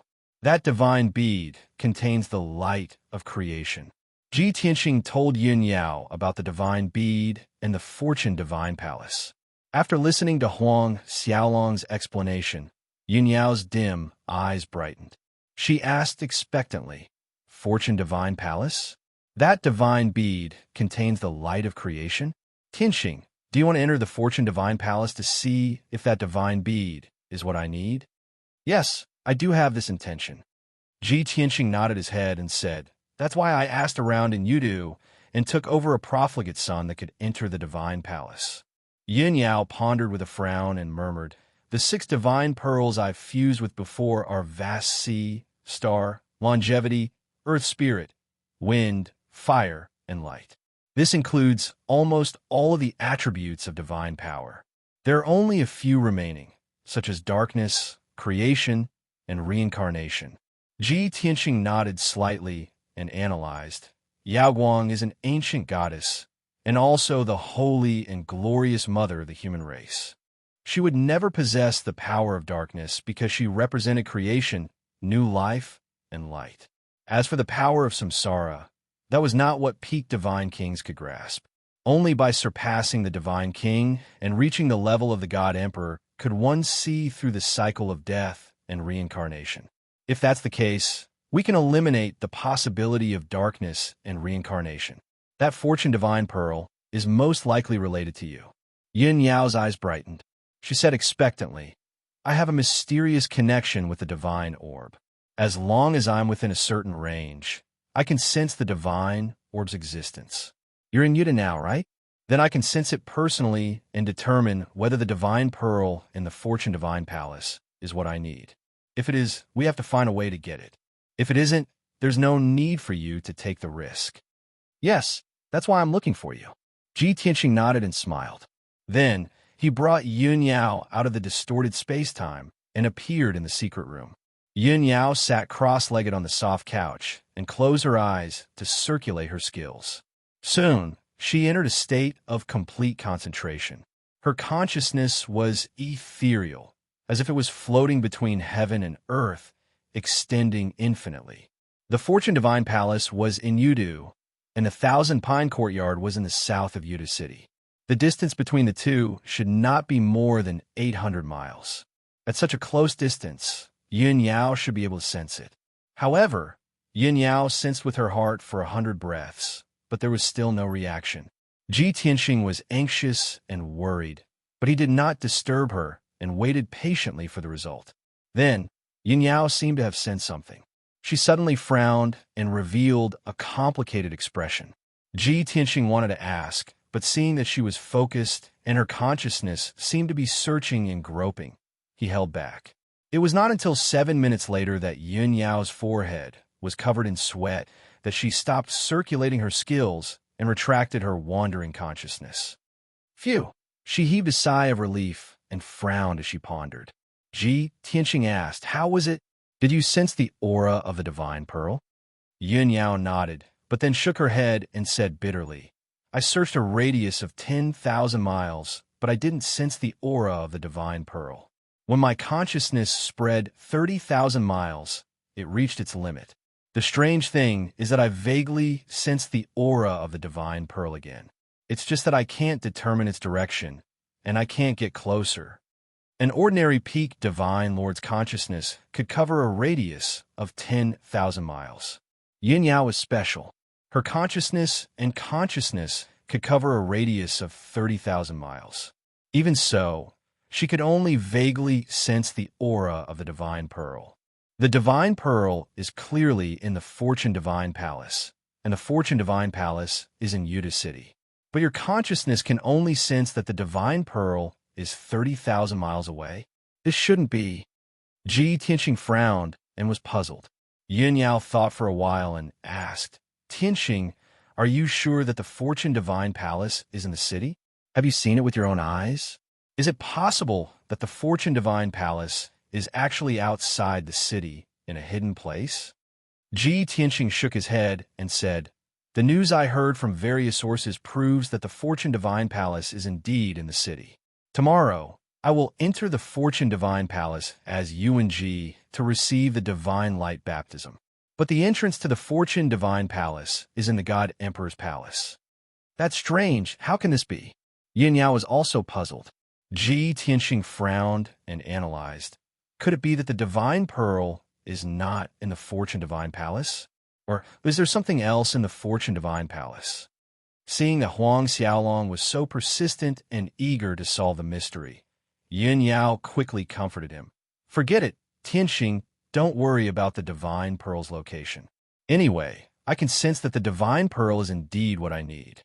You just need to wait until tomorrow to enter the Fortune Divine Palace to receive the baptism, then wait for an opportunity to snatch the Divine Pearl." She paused for a moment and then reminded Huang Xiaolong solemnly, "There will be many people entering the Fortune Divine Palace tomorrow, and most of them are experts. The Fortune Divine Palace is in the God Emperor of the Underworld's lair, and there will definitely be a large number of God King realm experts guarding it. I don't feel at ease with you acting alone. You must be careful. Why don't you bring along Yank and Chao Qingyu and ask them to assist you?" Ji Tianxing waved his hand and said in a low voice, "It will be inconvenient if I bring them along, and I will be more agile on my own. Moreover, I don't want to wait until tomorrow to enter the Fortune Divine Palace with others. I will take action tonight, and I must find out the exact location of the Fortune Divine Pearl in advance. This matter concerns your fate, so I must be cautious and do my best." Chapter 35:35. Yin Yao had been trying to dissuade Ji Tianxing. It was too risky. However, Ji Tianxing insisted on taking action tonight. He had to figure out the location of the God Bead. After all, he was here for the Creation Divine Bead. He didn't care if he could enter the Divine Palace or receive the baptism of the Divine Light. Yin Yao couldn't dissuade him and could only give up. She thought about it again. There would be too many people entering the Divine Palace tomorrow. It would be hard to find a chance. Taking action early and entering the Creation Divine Palace alone might have a higher chance of success. However, the problem was how to enter the Creation Divine Palace. "Tianxing, do you have a way to sneak into the Divine Palace? If you can't enter early, you can only wait until tomorrow." Ji Tianxing thought for a moment and nodded. Although the god of the underworld set a rule that we can only enter the Creation Divine Palace for a set period of time, and only 7 days. However, Yuan Ji, who I took over, is the only son of Soaring Wind Region's domain master. Soaring Wind Region's Domain Master is ranked in the top 3 among the 18 Domain Masters in terms of strength and status. He is highly regarded by the god of the underworld. I should be able to enter early with a little maneuver. Yin Yao nodded, but still asked worriedly, "Will this work? Is it safe?" Ji Tianxing smiled and said, "It's not unsafe. Yuan Ji is a hedonistic young master. No one will be surprised if he does anything out of line." "Okay, then be careful." Yin Yao was slightly relieved. She reminded him, "However, your safety is the most important thing. If you can't do it, you'd rather give up than take the risk." Even if the god of the underworld isn't on Reincarnation Island, Commander Mingi and Martial Blood Prison are still in Yudu. "I understand." Ji Tianxing nodded. After that, Yin Yao stayed in the distorted space and continued to cultivate. Ji Tianxing returned to the secret chamber and changed back into Yuan Ji's body. He began to take action. He opened the door of the secret chamber and walked out. It was late at night, and the courtyard was lit with sparse lanterns. It was exceptionally quiet. There were 2 teams of guards patrolling through the night, but those were all weaklings in the Divine Lord realm. Ji Tianxing quietly left the Thousand Pine courtyard without alerting anyone. Shua! He flew across the night sky at lightning speed and entered Yudu through the night. Yudu was too prosperous, and it was like a city that never slept. Even though it was late at night, the city was still brightly lit and noisy. Furthermore, only 2 of the 4 city gates were closed. 2 of them were still open in the middle of the night. Ji Tianxing smoothly entered Yudu and rushed to the center of the city. Along the way, he had already thought of his next plan. If Huang Xiaolong wanted to enter the Fortune Divine Palace in advance, there were 3 obstacles that he had to overcome first. The first obstacle was the ceremonial officer in charge of tomorrow's ceremony. This person was a middle-level divine king and was in charge of hosting tomorrow's ceremony. He was also in charge of distributing identity tokens to over 100 people who were receiving the baptism. Only with a special token could one move freely within the Fortune Divine Palace. As for the second obstacle, it was the guard commander Chengju, who was also a mid-level divine king. This person was in charge of checking the identity tokens and verifying the identity of those who entered. He had the authority to let them in or not. As for the third obstacle, it was the high priest who guarded the creation altar. This person guarded beside the altar and was in charge of opening the altar and releasing the creation divine light. If Huang Xiaolong couldn't get this person's permission, he would be chased out even if he entered the Fortune Divine Palace. Ji Tianxing's first target was the ceremonial officer, Chongzheng. In the dead of night, the lights in the mystic Nether Palace were dim. Chongzheng, who was wearing a black robe and a luxurious divine crown, was reading in the study. He held a gilded roster with both hands. There were 100 names written on it, along with their corresponding identity information. In a few hours, the centennial baptism ceremony would be held in the square of the God Emperor Palace. At that time, there would be at least 100,000 people attending the ceremony. Chongzheng had hosted the ceremony several times and had never made any mistakes. This was due to his caution and meticulousness. In the past few days, he hadn't closed his eyes for a single moment. He had repeatedly checked and supervised every step of the ceremony, not allowing the slightest mistake. After looking through the roster again and confirming that there were no mistakes, Chongzheng put down the roster and closed his eyes to rest. The elites and geniuses entering the Fortune Divine Palace for the baptism this time, other than those who have made outstanding contributions, most of them are descendants of nobles. Countless influential figures had poured out all their wealth to send their bloodline into the Fortune Divine Palace. Of course, it's also thanks to these nobles. Otherwise, how could I have hundreds of billions of wealth with such a leisurely position? Chongzheng muttered to himself, and the corners of his mouth curved into a playful smile. Although he was cautious and meticulous, he was also greedy for money. The Ministry of Rights was a leisurely position without any real power. It couldn't be compared to those powerful generals, commanders, and domain lords. If he didn't take advantage of the baptism ceremony to receive tens of billions of cultivation resources every 100 years, he would be a pauper. He might even become the poorest mid-level god king. Right at this time, the guard commander outside the study reported respectfully. Reporting to the ceremonial officer, young Master Yuan requests an audience. Young Master Yuan? Chong Zheng immediately opened his eyes and frowned. The only son of the domain lord of soaring wind, that notorious spoiled brat? The guard commander remained silent and didn't dare to answer. The ceremonial officer dared to judge Yuan Ji like this, but he didn't have the guts. Because Yuan Ji was standing in the courtyard outside the study. Chongzheng thought for a moment and asked again, "Isn't he already in the roster? He's entering the Fortune Divine Palace tomorrow. Why are you looking for me at this time?"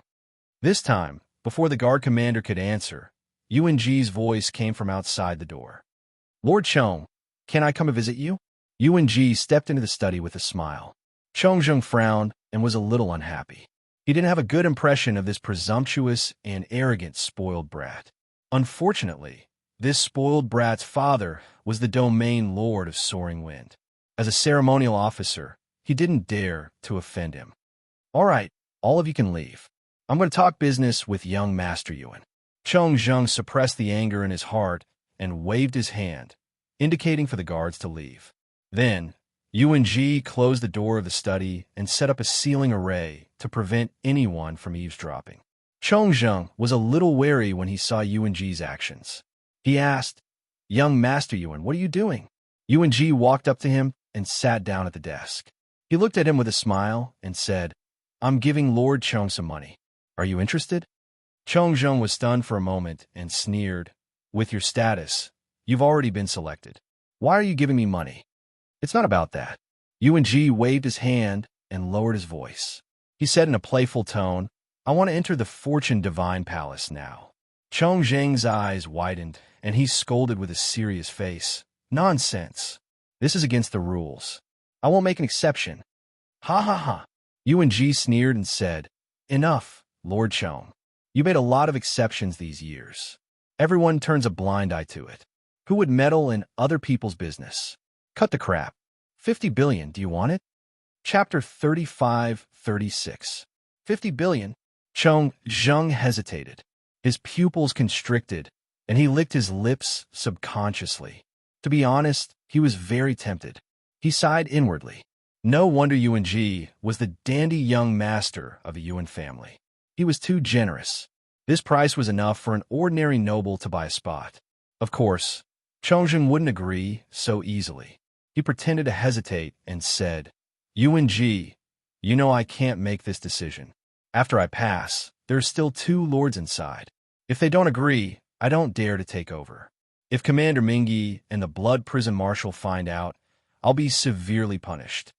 Yuan Ji sneered again and said in a mocking tone, "Okay, stop acting. You just want to raise the price, right? 50 billion. As long as you have a token, you don't need to worry about the rest. I'll deal with the 2 lords inside." Chongzheng was a little embarrassed, but he quickly covered it up with a smile. "I also believe that with Yuan Ji's status, it shouldn't be difficult to persuade the 2 lords. All right, since young master is so sincere, I'll help you with this." After that, he decisively took out Yuan Ji's identity token and handed it to Yuan Ji. "Lord Chong, you're really straightforward." Yuan Ji chuckled and took out a space ring and handed it to him. There were mountains of god stones, god pills, talismans, god weapons, and all kinds of materials in the space ring. They were worth about 50 billion. Of course, those were Yuan Ji's own wealth. They were all ordinary goods, and there were no king-level treasures. Chongzheng put away the space ring with a smile and scanned it with his divine sense. After making sure the amount was right, he was in a particularly good mood. He asked, "Yuan Ji, I'm very confused, so I'm asking. In another 10 hours, you will be able to enter the Celestial Palace legitimately. Why did you spend so much money tonight just to go in a few hours earlier?" Yuan Ji took the token and got up to leave. He said as he walked, "The earlier I go in, the better I can get a good seat. Plus, I can stay in the God Palace for a few more hours at the cost of only a few billion. I think it's worth it. After all, what a genius like this young master lacks the most is opportunity. Who knows, he might have comprehended some kind of divine ability. That's something that even tens of billions of resources can't buy." As soon as he finished speaking, he waved his hand to remove the ceiling formation and walked out of the study. Ha ha! Chong Zheng looked at his departing figure and sneered disdainfully. He thought to himself, bah, your reputation as a trash is known throughout the city, yet you still have the nerve to call yourself a genius? If you weren't born in the main family of the Soaring Wind region and had endless resources, would you be worthy of becoming a divine king? To be honest, Chong Zheng was very jealous. After obtaining the identity token, Ji Tianxing wasted no time and immediately rushed to the palace of the God Emperor. The God Emperor's palace was very big, even bigger than the imperial city of an ordinary empire, with a radius of 80 miles. Within the 300-meter-tall palace walls, there were magnificent palaces, exquisite mansions, and towering pagodas. The Fortune Divine Palace was actually a 2-story palace that was 3,000 feet tall. Moreover, the outer walls of the palace were made of divine jade and golden stones, making it look extremely sacred and glorious. In a few hours, the Fortune Divine Palace would open. At this moment, more than 300 Imperial Guards of the Upper Divine Lord Realm had long been guarding the surroundings of the Divine Palace. The 2 commanders of the Imperial Guard were both mid-gods.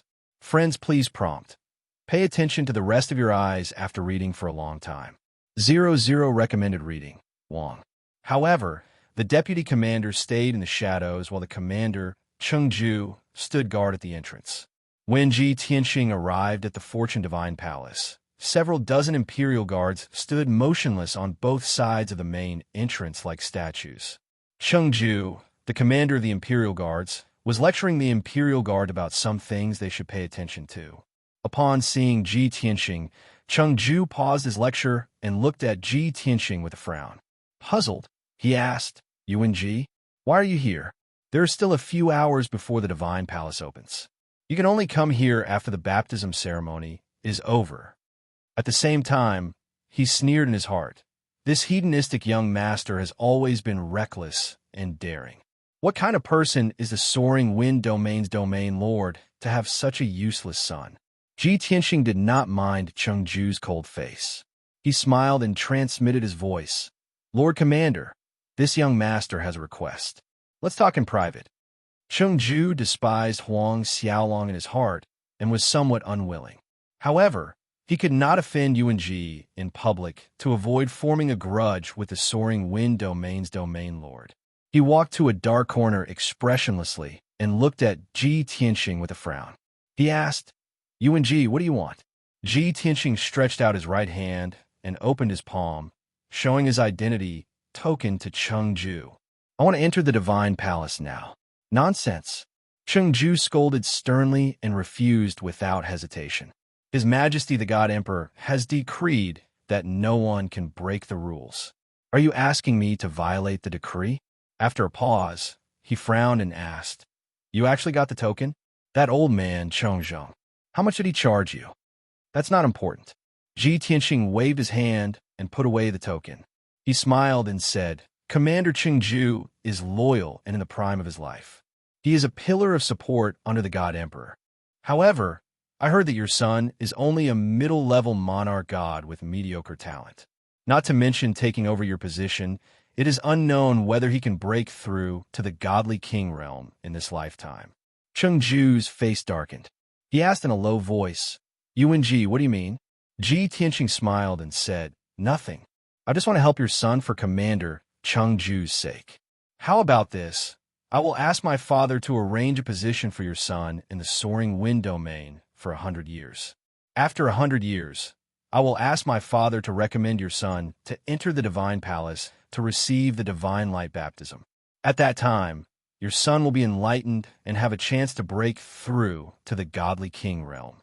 Ji Tianxing said it casually, but Chengju was overjoyed. His heartbeat quickened, and his body trembled with excitement. This was because Ji Tianxing had spoken exactly what he was thinking. Although he was the guard commander, he did not dare to abuse his power and let his mediocre son enter the Fortune Divine Palace. That would be too obvious, and he would be attacked by many god kings. But if the Soaring Wind Domain's domain lord stepped in, it would be different. Not only would he not be criticized, but his son would also have a meteoric rise in his career. This was more precious than tens of billions of resources. Chengju hesitated for a moment, then gritted his teeth and made a decision.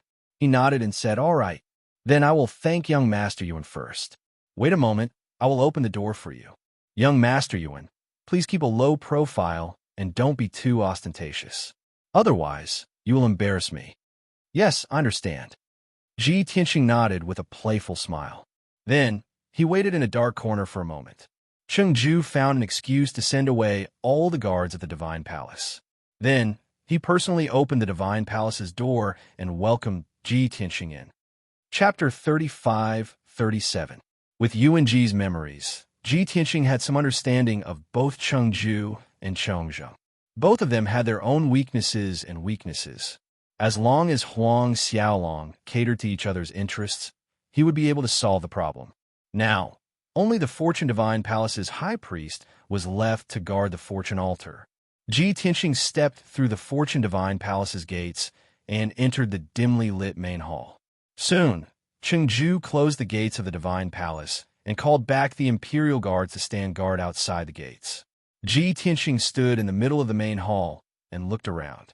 The main hall was empty. There were no people or statues in sight. Only in the middle of the hall was an altar that was hundreds of meters tall. It was emitting a colorful divine light. Ji Tianxing leaped onto the altar and stood on top of it. The bottom of the altar was big and small, and the top was a platform with a radius of 10 zhang. The platform was engraved with array formation patterns, and there was a gap in the shape of token. Without a doubt, this palace was not the real Fortune Divine Palace. Only by passing through this altar could one enter the real Fortune Divine Palace. Ji Tianxing took out his identity token and dived into the gap in the ground. In an instant, more than 1,000 array formation patterns were activated, emitting dazzling divine lights. Surging God force circulated, and soon a blinding white light gate appeared in front of Ji Tianxing. This was a transmission gate. Ji Tianxing strode into it. A white light flashed, and he disappeared with a swish sound. In the next moment, he entered a quiet and warm space. The night sky was dark in all directions, and only 1,000 zhang radius in front of him was illuminated by colorful lights. The ground under his feet was paved with marble, and the surroundings were empty. Ji Tianxing released his divine sense and scanned the surroundings. He discovered that he was in the main hall of the palace, and it was at least 1,000 zhang in radius. The patterns on the ground and the patterns on the walls exuded an ancient aura. In the middle of the main hall, there was an altar with a radius of 100 zhang. It was a colorful altar made of various kinds of divine stones, precious gems, and divine gold. The altar was like a pyramid.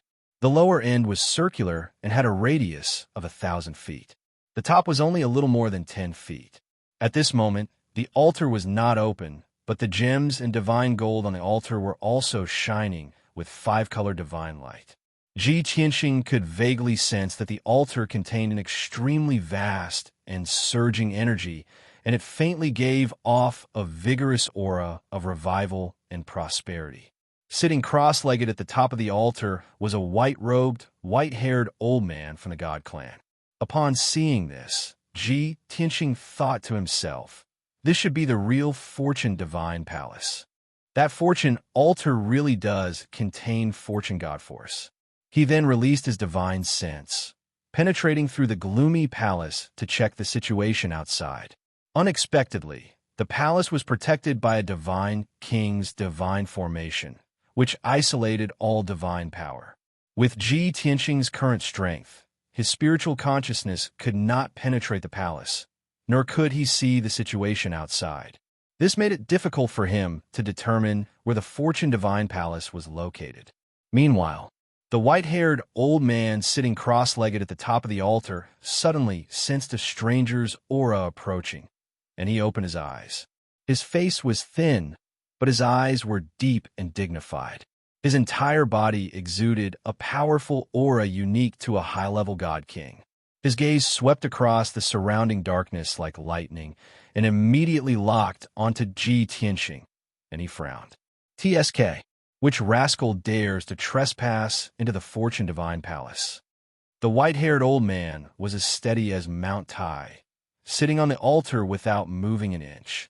His sharp gaze was fixed on Ji Tianqing.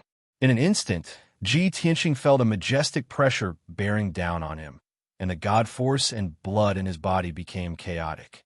However, he did not use his god force to resist. Instead, he put on a pained and fearful expression as he cupped his fists and said, "High priest, please have mercy, you misunderstood."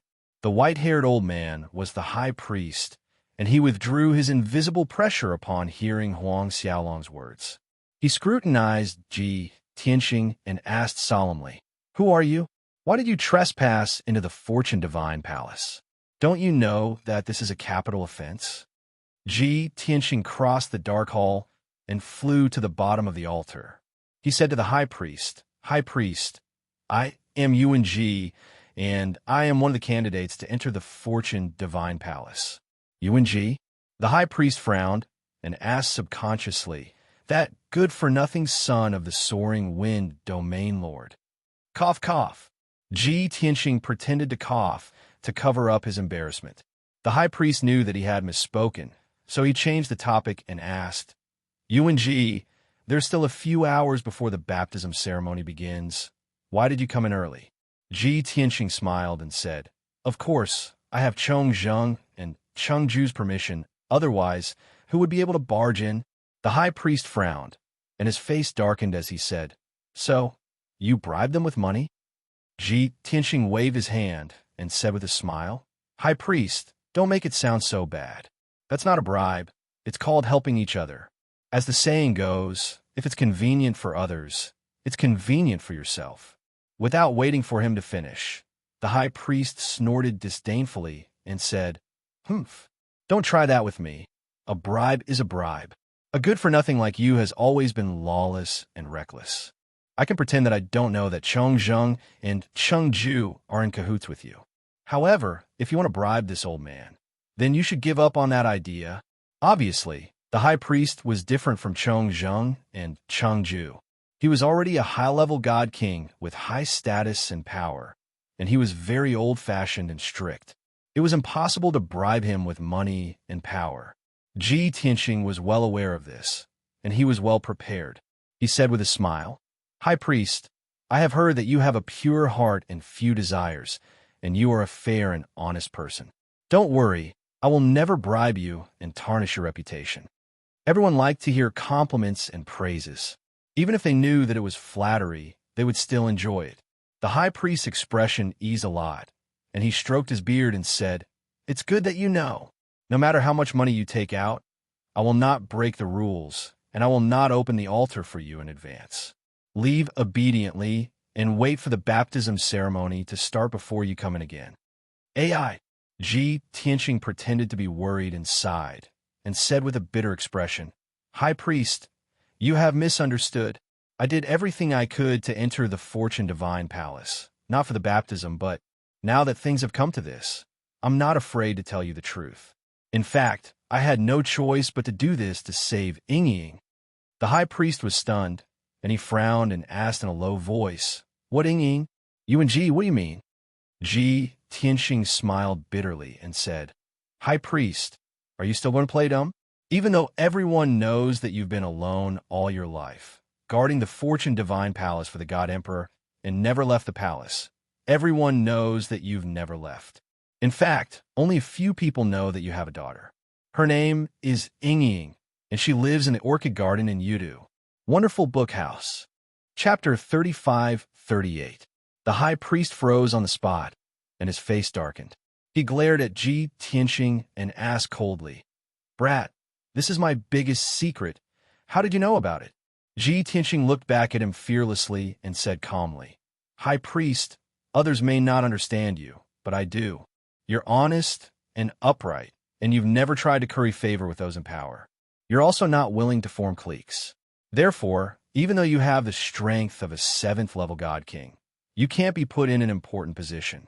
You can only guard the fortune divine palace and never leave. If you're really alone, there's nothing wrong with that. At least no one will disturb you.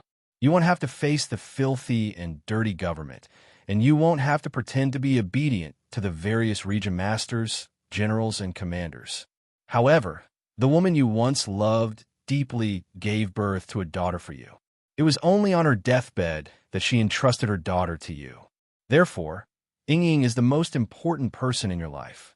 Unfortunately, you couldn't go against the Emperor's mandate and could only guard the Fortune Divine Palace.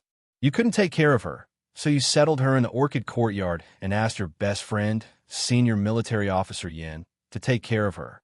Ji Tianxing explained the secrets of the High Priest. He understood them very clearly, even though what he said was true, and it touched the High Priest's heart. However, the High Priest became more vigilant, and his body was filled with rage. He interrupted Huang Xiaolong and shouted, "Shut up! I'm asking you. How did you know about this secret? Also, what are you trying to do? If you dare to harm Ying, I'll kill you even if I have to become enemies with the Fengling Region Master." Seeing how agitated the High Priest was, Ji Tianxing quickly waved his hand and persuaded, "High Priest, don't be agitated. I haven't finished speaking. There's something you might not know. Your best friend, senior military officer Yin, became a general under my father in order to get promoted. As for me and Ying, didn't she stay in the Yudu Institute for more than 10 years? Coincidentally, I was also in the God Monarch realm during that period of time, and I was also cultivating in the Yudu Institute. Ying and I are friends, very close friends, you know." "What?" The High Priest looked as if he had been struck by lightning. His expression changed drastically, and his eyes almost popped out of their sockets. "You little bastard, how dare you seduce this old man's daughter?" Ji Tianxing's face immediately darkened, and he said angrily, "Old man, do you know how to speak human language? What do you mean I seduced her? At first, we had a pure friendship. Later, Ying was alone and had no one to rely on. I saw that she was weak and pitiful, so I took care of her. In the end, we developed feelings for each other over time. She was infatuated with me and was loyal to me. She even swore to the heavens that she would marry no one else but me." "Bullshit!" The High Priest flew into a rage and could no longer maintain his composure. He stood up and pointed at Ji Tianxing as he scolded, "You ignorant and incompetent hedonist! How are you worthy of this old man's daughter? This old man understands Ying's temperament. How could she fall for a silk pants like you?" Ji Tianxing spread his hands and sneered, "High Priest, if Ying knew that you were slandering me like this, she would definitely be very sad. Moreover, other than being her biological father, you have never fulfilled your duty as a father. Do you really understand Ying and care for her? Have you ever accompanied her, even if it was just for a day? Do you really have the qualifications to discipline her and meddle in her life?" Hearing this, the High Priest suddenly froze. His anger was stuck in his chest, and he could no longer vent it. Because what Ji Tianxing said was right, he was indeed not a qualified father. At the same time, this was the thing that he blamed himself for the most. It was also a regret that he could not make up for. After a moment of silence, the High Priest suppressed his anger and coldly snorted, "This old man is her father, who she wants to marry. This old man naturally has to interfere. All right, let's not talk about this anymore." Ji Tianxing waved his hand and said, "I spent so much effort to find you, not to quarrel with you. I just want to tell you that Ying has been poisoned." "Poisoned?" The High Priest's body trembled and his eyes widened again. He was so nervous that his heart was in his throat. Hasn't she always been an Exionlon court? How could she be poisoned? Was someone trying to murder her? Could it be this old man's enemy? Ji Tianxing waved his hand and said, "Don't make wild guesses. There are only 2 or 3 people who know that Ying is your daughter. She wasn't poisoned, but injured by the experts of the sea race. A month ago, she went to the West Seizine ruins to explore the ruins in search of an opportunity to break through to the God King realm. There, she fought with the sea race experts and was severely injured by them. She was even poisoned by a strange poison. At the moment of life and death, she sent me a message, and I brought the God King experts to rescue her." The High Priest became even more anxious and worried. He asked impatiently, "How is her condition now? Has the strange poison been cured?" Doesn't your soaring wine domain chief's manor have many experts and strange people? Ji Tianxing rolled his eyes and said snappily, "If the strange poison has been cured, why would I come to you? My father is cultivating in seclusion, and the deputy domain chief is out on official business. There are only 2 god kings left in the manor, and they are not good at medicine.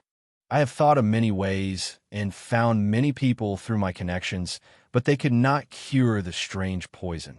Now, the strange poison has merged with Ying's bloodline. Her blood has turned blue and contains a strong poison. Her body is festering, and the poison is corroding her flesh and bones. She is suffering from pain and torment at all times." Hearing this, the high priest's heart was bleeding, and he was burning with worry. How can this be? Ying has always been kind and dutiful. How can the heavens let her suffer such pain and torment? Ji Tianxing frowned unhappily and asked, "Ying's illness is incurable, and the poison will soon invade her sea of consciousness. Once her godhead is corroded by the poison, I don't need to tell you what will happen to her, do I? As her father, don't you want to do something for her other than complaining and blaming the heavens?" This old man, the high priest, was stumped for words, and a bitter expression appeared on his face as he said, "This old man has a mission to guard the Fortune Divine Palace, and I dare not leave." Pedantic! Ji Tianxing scolded angrily. "Your daughter is about to commit suicide because of the poison, and you're still thinking about some bullshit mission? Are you still human? Are you worthy of being her father? Can't you go against your orders for once and go back to Exine Lawn Courtyard to see her for her sake? Anyway, His Highness God Emperor has not been in Yudu for hundreds of years. Even if you leave for a few hours, no one will know. Taking 10,000 steps back, even if someone knew that you had temporarily left, who would really hold you accountable? Look at Chongzheng and Chengju. They both went against His Highness God Emperor's orders and accepted bribes for hundreds of years. But have they been punished? Who will point out their mistakes? Chapter 35-39. Ji Tianxing's words made the high priest hesitate. He furrowed his brows and remained silent. He was struggling and weighing the pros and cons in his heart. It was true that the generals and experts under the God Emperor's command were all practicing favoritism, taking bribes, and bending the law. The entire Yudu city had long become a dirty Vanity Fair, a pitch-black vat of dye. Only the high priest was stubborn and pedantic, pretending to be noble and virtuous. He would rather stay in the dark Fortune Divine Palace to protect his reputation and character. But now, the heavens didn't open their eyes and let his daughter suffer such painful torture. He was already a failure and an unqualified father. Was he going to continue to make his daughter bitterly disappointed and be a cold-blooded, pedantic old man? The high priest clenched his fists and struggled in his heart. Ji Tianxing added coldly, "There are still 8 hours before the Fortune Divine Palace opens. You can decide whether you want to go or not. Also, there's something I have to tell you."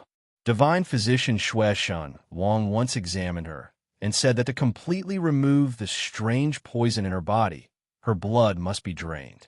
However, only her closest kin can replenish half of her divine blood and preserve her life so that she can slowly recuperate. He glanced at the high priest and sneered, "Although this is the only way to treat Ying, I don't think it's very useful. After all, her closest kin is a stubborn, pedantic old man. This old man is selfish. How can he be willing to give up half of his divine blood?" Bullsh asterisk T. The high priest was enraged. His face was ashen as he shouted, "For Ying, this old man can even give up his life?" Ji Tianxing rolled his eyes and said, "You sound so righteous. Then why are you still standing here?" The high priest finally reacted. Ji Tianxing was deliberately provoking him. This news was too sudden, causing his emotions to fluctuate violently. He couldn't keep his mind clear. If it was during normal times, he wouldn't have reacted so slowly. Sure enough, after calming down, a trace of doubt rose in the high priest's heart. "Kid, are all the things you said true? How can you prove it? Also, if you want to inform this old man, you can send me a transmission jade slip. Why did you come here personally?" Ji Tianxing was so angry that he laughed. He pointed at the high priest and scolded, "Old man, are you muddle-headed? Have I seen you before? I don't recognize your divine soul aura, and I have never exchanged transmission jade slips with you. How can I send you a message? Moreover, if I didn't come here personally and tell you the truth, would you believe me? It's up to you whether you want to believe it or not." The high priest frowned and pondered for a moment. Then he took out a transmission jade slip and said, "No, I can't leave the Fortune Divine Palace so easily. I must send a message to Ying to ask about the situation." As he spoke, he started Ying's scent. A cold glint flashed across Ji Tianxing's eyes as his heart tightened. However, he guessed that Ying shouldn't be able to see the communication jade slip now, so he was slightly relieved. Calm Wai soon, the high priest sent out the transmission jade slip and waited patiently for Ying's reply. Ji Tianxing was calm, as usual. He looked at the high priest from the corner of his eyes and sneered. "No wonder Ying said you were cold-blooded and heartless. Today, this young master has seen it for himself. She is terminally ill and in so much pain that she wants to die. You sent her a transmission to ask if she was really poisoned? Old man, Ying has 8 lifetimes of bad luck to have a father like you." The high priest was angry and ashamed. His face was red as he glared at Ji Tianxing. After a long time, he finally said something. "Little bastard, if Ying marries you in the future, this old man will never agree to it." Ji Tianxing rolled his eyes at him and said in a disdainful tone, "Who wants to be your son-in-law? If it weren't for Ying, this young master wouldn't care about an old man like you." The high priest was so angry that he almost vomited blood. He clenched his fists so hard that they cracked. He wanted to beat Yuanji up. However, he was more worried about Ying's condition. He suppressed his anger and didn't bicker with Yuanji. Unknowingly, 15 minutes passed. The high priest didn't get a reply from Ying and finally couldn't hold back his anxiety. Ji Tianxing added fuel to the fire and said, "High priest, don't pretend to be anxious. You're not anxious at all, right? Keep waiting. In another 8 hours, you'll be able to activate the creation altar. You have to stay close to it for the next 7 days. Perhaps Ying will reply to you after 7 days. Of course, I hope she's still awake and hasn't fainted." After being mocked by Ji Tianxing, the high priest couldn't hold back anymore and finally made up his mind. "You and Brat, stay here obediently. This old man will go out now. This old man will definitely be back in 8 hours at most. You better behave yourself and don't cause any trouble." Ji Tianxing rolled his eyes again and said snappily, "Other than the creation altar, there's nothing here. Other than you, no one can open the altar. What kind of trouble can I cause?" The high priest thought that Huang Xiaolong's words made sense and ignored him. He waved his hand and sent out several rays of divine light to open the space gate. Whoosh! He hurriedly stepped through the space gate and disappeared into the darkness. In order to fool others, he used a secret technique to conceal himself. He secretly sent a voice transmission to Chengju, who was guarding the gate, and asked him to open the gate. Then, he quietly left the Creation Divine Palace and rushed to the Orchid Courtyard in the southern part of the city. After the high priest left, Ji Tianxing breathed a sigh of relief. Phew, this old man is really difficult to deal with. From here to the Orchid Courtyard, to seeing Ying, to learning the truth, and to finding out that he had been deceived, it took him 15 minutes at most. By the time he reacted and hurried back, he still needed some time. In short, I only have 30 minutes at most. I need to hurry. Ji Tianxing analyzed inwardly with a solemn expression. He immediately flew to the top of the altar, no longer disguising himself or suppressing his cultivation realm. He used the secret technique to observe the creation altar with all his might. In his golden eyes, the altar made of 5-colored divine stones and golden jade suddenly appeared with billions of formation veins. In a short 10 breaths time, he saw the structure of the altar. It contained 5 supreme grade king grade divine arrays. Most importantly, the legendary peerless divine pearl was inside the altar. It was a 7-colored crystal bead the size of a walnut. It was like a small sun, shining with dazzling divine light. It emitted an endless amount of fortune god force, which was absorbed and stored by the creation altar. When the altar opened, boundless creation divine light would appear, illuminating the hall within 1,000 jong radius. At that time, when the god force was condensed to the limit, it would produce the creation rain. Any living being that bathed in the creation divine light and creation rain would have their talent and intelligence greatly improved. Book Guest House Reading Website. Chapter 3540. In a short span of 20 breaths, Ji Tianxing found the fastest way to retrieve the divine bead. He had to go around 2 divine formations and crack 3 divine formations to obtain the divine bead. Of course, only a former peak divine king like him, with extraordinary attainments in the formation path, could go around 2 supreme-grade king-level divine formations. If it were any other divine king, they wouldn't be able to avoid them and would have to crack 5 divine formations. Furthermore, supreme-grade king-level divine formations couldn't be cracked by a divine king. Although I can avoid 2 divine formations, it's impossible to crack 3 supreme-grade king-level divine formations in 30 minutes. I have to think of a way to stall for time and not let the high priest return too quickly. Ji Tianxing observed and deduced the way to crack the divine formations while thinking of a way to stall for time. The high priest was on his way to Xianlan Court, so he didn't have time to think. He could only think of a simpler way in a hurry.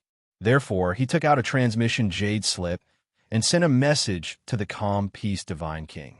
Calm Peace Divine King was a general under Fengling Region Master. He was ordered to protect Yuan Ji when he came to Yudu. In the communication jade scroll, Ji Tianxing gave the order to Calm Peace Divine King. God King Calm Peace, take 30 guards with you and head to Xinlan Courtyard to protect her. In a moment, a white-haired old man would rush into Xianlan Court. Just say that you are under my orders to protect Miss Yingying and that no one else is allowed to enter. You have to stall for time as much as possible, but don't get into a conflict with him because he is Miss Yingying's father. Also, this matter must be kept a secret and not a single word can be leaked. Ji Tianxing's words were very serious. Calm Peace Divine King was also a retainer of Fengling Region Master and had always been loyal. Ji Tianxing believed that after Calm Peace Divine King received the order, he would rush to carry it out as quickly as possible. However, this wasn't enough. He took out another communication jade scroll and sent a message to another rich young master. Brother Mu Bai, I can redeem the 3 king-level divine weapons that I lost to you in a bet tonight. Go to Xianlan Court now. My father-in-law is there. You can ask him for it. Of course, you have to rush there within a quarter of an hour. If you're late, there won't be any left. After sending out this message, the corners of Ji Tianxing's mouth curled up into a sneer as he muttered, with these 2 obstacles, I should be able to delay them for an hour, right? However, it was still unrealistic to break 3 king-grade divine arrays within an hour. But at least there was more hope. After that, Ji Tianxing cast aside all distracting thoughts and focused on observing the creation altar, trying to deduce a way to break the formation. At the same time, 2 groups of people were rushing towards Xianlan Court. On one side was the high priest. He was anxious and worried about Yingying's safety. However, he was still bound by the emperor's mandate and could not leave the Fortune Divine Palace. Therefore, he was very low-key and cautious when he moved, afraid that he would be recognized by others. As a result, he did not dare to fly openly. He could only pass through the dark alleys like a black shadow and slowly approach Xianlan Court. The other group of people was the Calm Peace Divine King and 30 guards. After receiving Yuan Ji's order, they did not dare to delay and rushed to Xianlan Court as fast as lightning. Fortunately, they managed to reach Xianlan Court in a quarter of an hour. Then, the 30 guards spread out and stood guard outside Xianlan Court. The Calm Peace Divine King was clad in armor and wielding a sword as he personally guarded the entrance. Xianlan Court was originally a quiet residence in the midst of chaos. Usually, the door was tightly shut and no one came in or out. In the entire residence, there were only 4 guards for maids and 2 female servants. In the past month, Yingying had been cultivating in seclusion. The residence's door was tightly shut and had never been opened. Therefore, there was no one guarding the door at night, and the guards did not need to patrol. Just as the calm peace divine king and the 30 guards got into position, they saw a figure rapidly approaching from the end of the dark street. It was a white-haired old man with bright eyes and an anxious expression.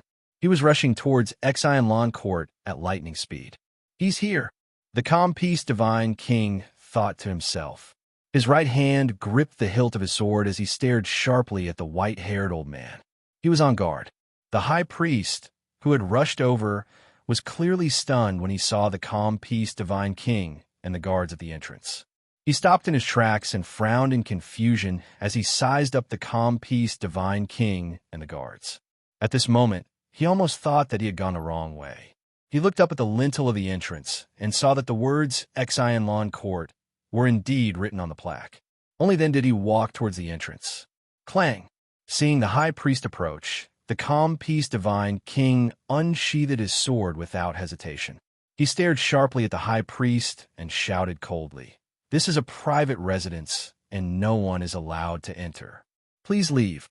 The high priest frowned and shouted angrily, "Of course I know this is a private residence. Who are you? Who ordered you to guard here?"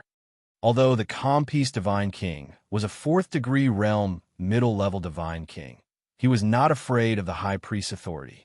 He said expressionlessly, "We were ordered to guard here to protect a very important person. You have been sneaking around and even try to gather information. Do you dare to say that you are not someone with evil intentions? Tell us the truth, or don't blame us for taking you down and interrogating you. Someone with evil intentions?" The high priest was so angry that he almost laughed. He rebuked angrily, "I am the owner of this Exile Lawn Court. Now that I want to go home, how is it someone with evil intentions? Who asked you to guard this place? Why don't I know?" The calm peace divine king maintained his cold demeanor and said expressionlessly, "You have no right to know who we are under. Moreover, the owner of this residence is Commandant Yen. You old liar, can you think before you make up lies?" The high priest was so angry that he stomped his feet. He wished he could slap the calm peace divine king to death. He was in a hurry to enter the courtyard to see Ying, but the guards at the entrance made things difficult for him. What the hell was going on? No, I have to stay calm and not waste any time. With that thought, the high priest suppressed his anger and explained patiently, "I am Commandant Yan's friend. I have an urgent matter to look for him. Get out of the way." Unexpectedly, the calm peace divine king's expression became even more contemptuous. He blocked in front of him and sneered, "You just said that you are the owner of Exile Lawn Court, and now you say that you are Commandant Yan's friend. Moreover, Commandant Yen is clearly in Soaring Wind region and not here. Old man, you are full of lies and full of loopholes. You must be up to no good." The high priest was completely speechless. At this moment, he really wanted to throw caution to the wind and knock the calm peace divine king and the guards unconscious. However, logic told him that he cannot do so, because someone who could order a middle-level divine king to guard the door was definitely a top-notch expert. Moreover, the other party was under orders to protect Ying, so the high priest had no reason to attack. Chapter 35:41. Silence was restored at the entrance. The calm peace divine king and the high priest were a stalemate. The high priest didn't want to reveal his identity, and he didn't want others to know that Ying was his daughter. The calm peace divine king was stubborn, as if he wasn't going to let him in if he didn't explain himself. Therefore, this misunderstanding was hard to resolve. The high priest was helpless, so he pestered the calm peace divine king for a while, and he even admitted defeat. But the calm peace divine king refused to believe him and refused to let him in. In the blink of an eye, half an hour had passed. The high priest was livid, and there were several times when he thought of beating up the calm peace divine king. In the end, he was forced to his wit's end, and he recalled what Ji Tianqing said to him. "You're not worthy to be her father. You're heartless and selfish." Therefore, the high priest gritted his teeth and finally revealed his true identity. "Sir, will you only let me in if I reveal my identity?" He frowned at the calm peace divine king, and his tone was solemn. The calm peace divine king quickly shook his head, and said seriously, "I'm not letting you in. I'm telling you who ordered us to guard this place." The high priest almost vomited blood. "For Inging, I'll endure." Taking a deep breath, the high priest forcefully suppressed his anger and said solemnly, "I'm the high priest guarding the Fortune Divine Palace, and I have an emperor's mandate, so I can't leave the Fortune Divine Palace. But I have a daughter named Inging, and she needs to be raised and taught. Therefore, I asked my good friend, Chief Commandant Yin, to..." The high priest explained the ins and outs of the matter to the calm peace divine king. This was his biggest secret, and if he hadn't been forced to this extent, he definitely wouldn't have confessed. Sure enough, the calm peace divine king revealed a shocked expression after hearing the story. He looked at the high priest in disbelief, and it took him a long time to squeeze out a sentence. "Is this true? This is unbelievable. Young Miss Inging is so young and beautiful. How could her father be an old man?" The high priest's expression changed, and he clenched his fists, gnashing his teeth in anger. If he wasn't worried about Inging's safety, he would have already lost his temper. "For Inging, this old man will endure." "Sir, now you should tell this old man who sent you to guard this place." The calm peace divine king hesitated for a moment before replying, "It's our family's eldest young master Yuan. He's worried about Miss Inging's safety, so he ordered us to stand guard here and forbid random people from approaching. At this critical moment, he will not allow Miss Inging to be harmed in any way." The calm peace divine king spoke in a righteous tone. The high priest was stunned for a moment, and his expression eased up a lot. He nodded and said, "So, it's him. Sure enough, I didn't misjudge him. He's a guy with a cold face, but a warm heart. Although he said some unpleasant words, he was actually most concerned about Inging. It must have been hard on him to put in so much effort for Inging." At this moment, the high priestess was moved. However, he always remembered that business was more important and time was of the essence. Therefore, he explained to calm peace divine king, "Tonight, UNG personally informed me. Only then did I know that Inging was terminally ill, so I hurried back to visit her. Since the misunderstanding has been resolved, you should let us pass now, right?" The calm peace divine king frowned and thought for a moment, then shook his head and said, "Senior, although I can understand your anxious feelings, this is against the rules. We cannot act on our own. Please wait for a moment. I have to send a message to the eldest young master." With that, he took out a communication jade slip and calmly sent a message. The high priest was about to explode from anxiety. However, the previous hour was already delayed, so he was in no hurry. He could only nod his head to express his understanding. After the calm peace divine king sent a message to UNG, everyone waited patiently. After a full 7 minutes, UNG sent a message back, confirming the high priest's identity and allowing them to pass. After reading the jade slip, the calm peace divine king revealed a warm smile to the high priest. He cupped his fists and said, "Senior, the eldest young master has already confirmed this matter with me. We misunderstood you before and caused some unpleasantness. Please be magnanimous and forgive us for our transgressions. Since you have returned, our mission has been completed. We will take our leave now." All right. Don't waste time." The high priest did not fall for his tricks and hurriedly waved his hand to interrupt him.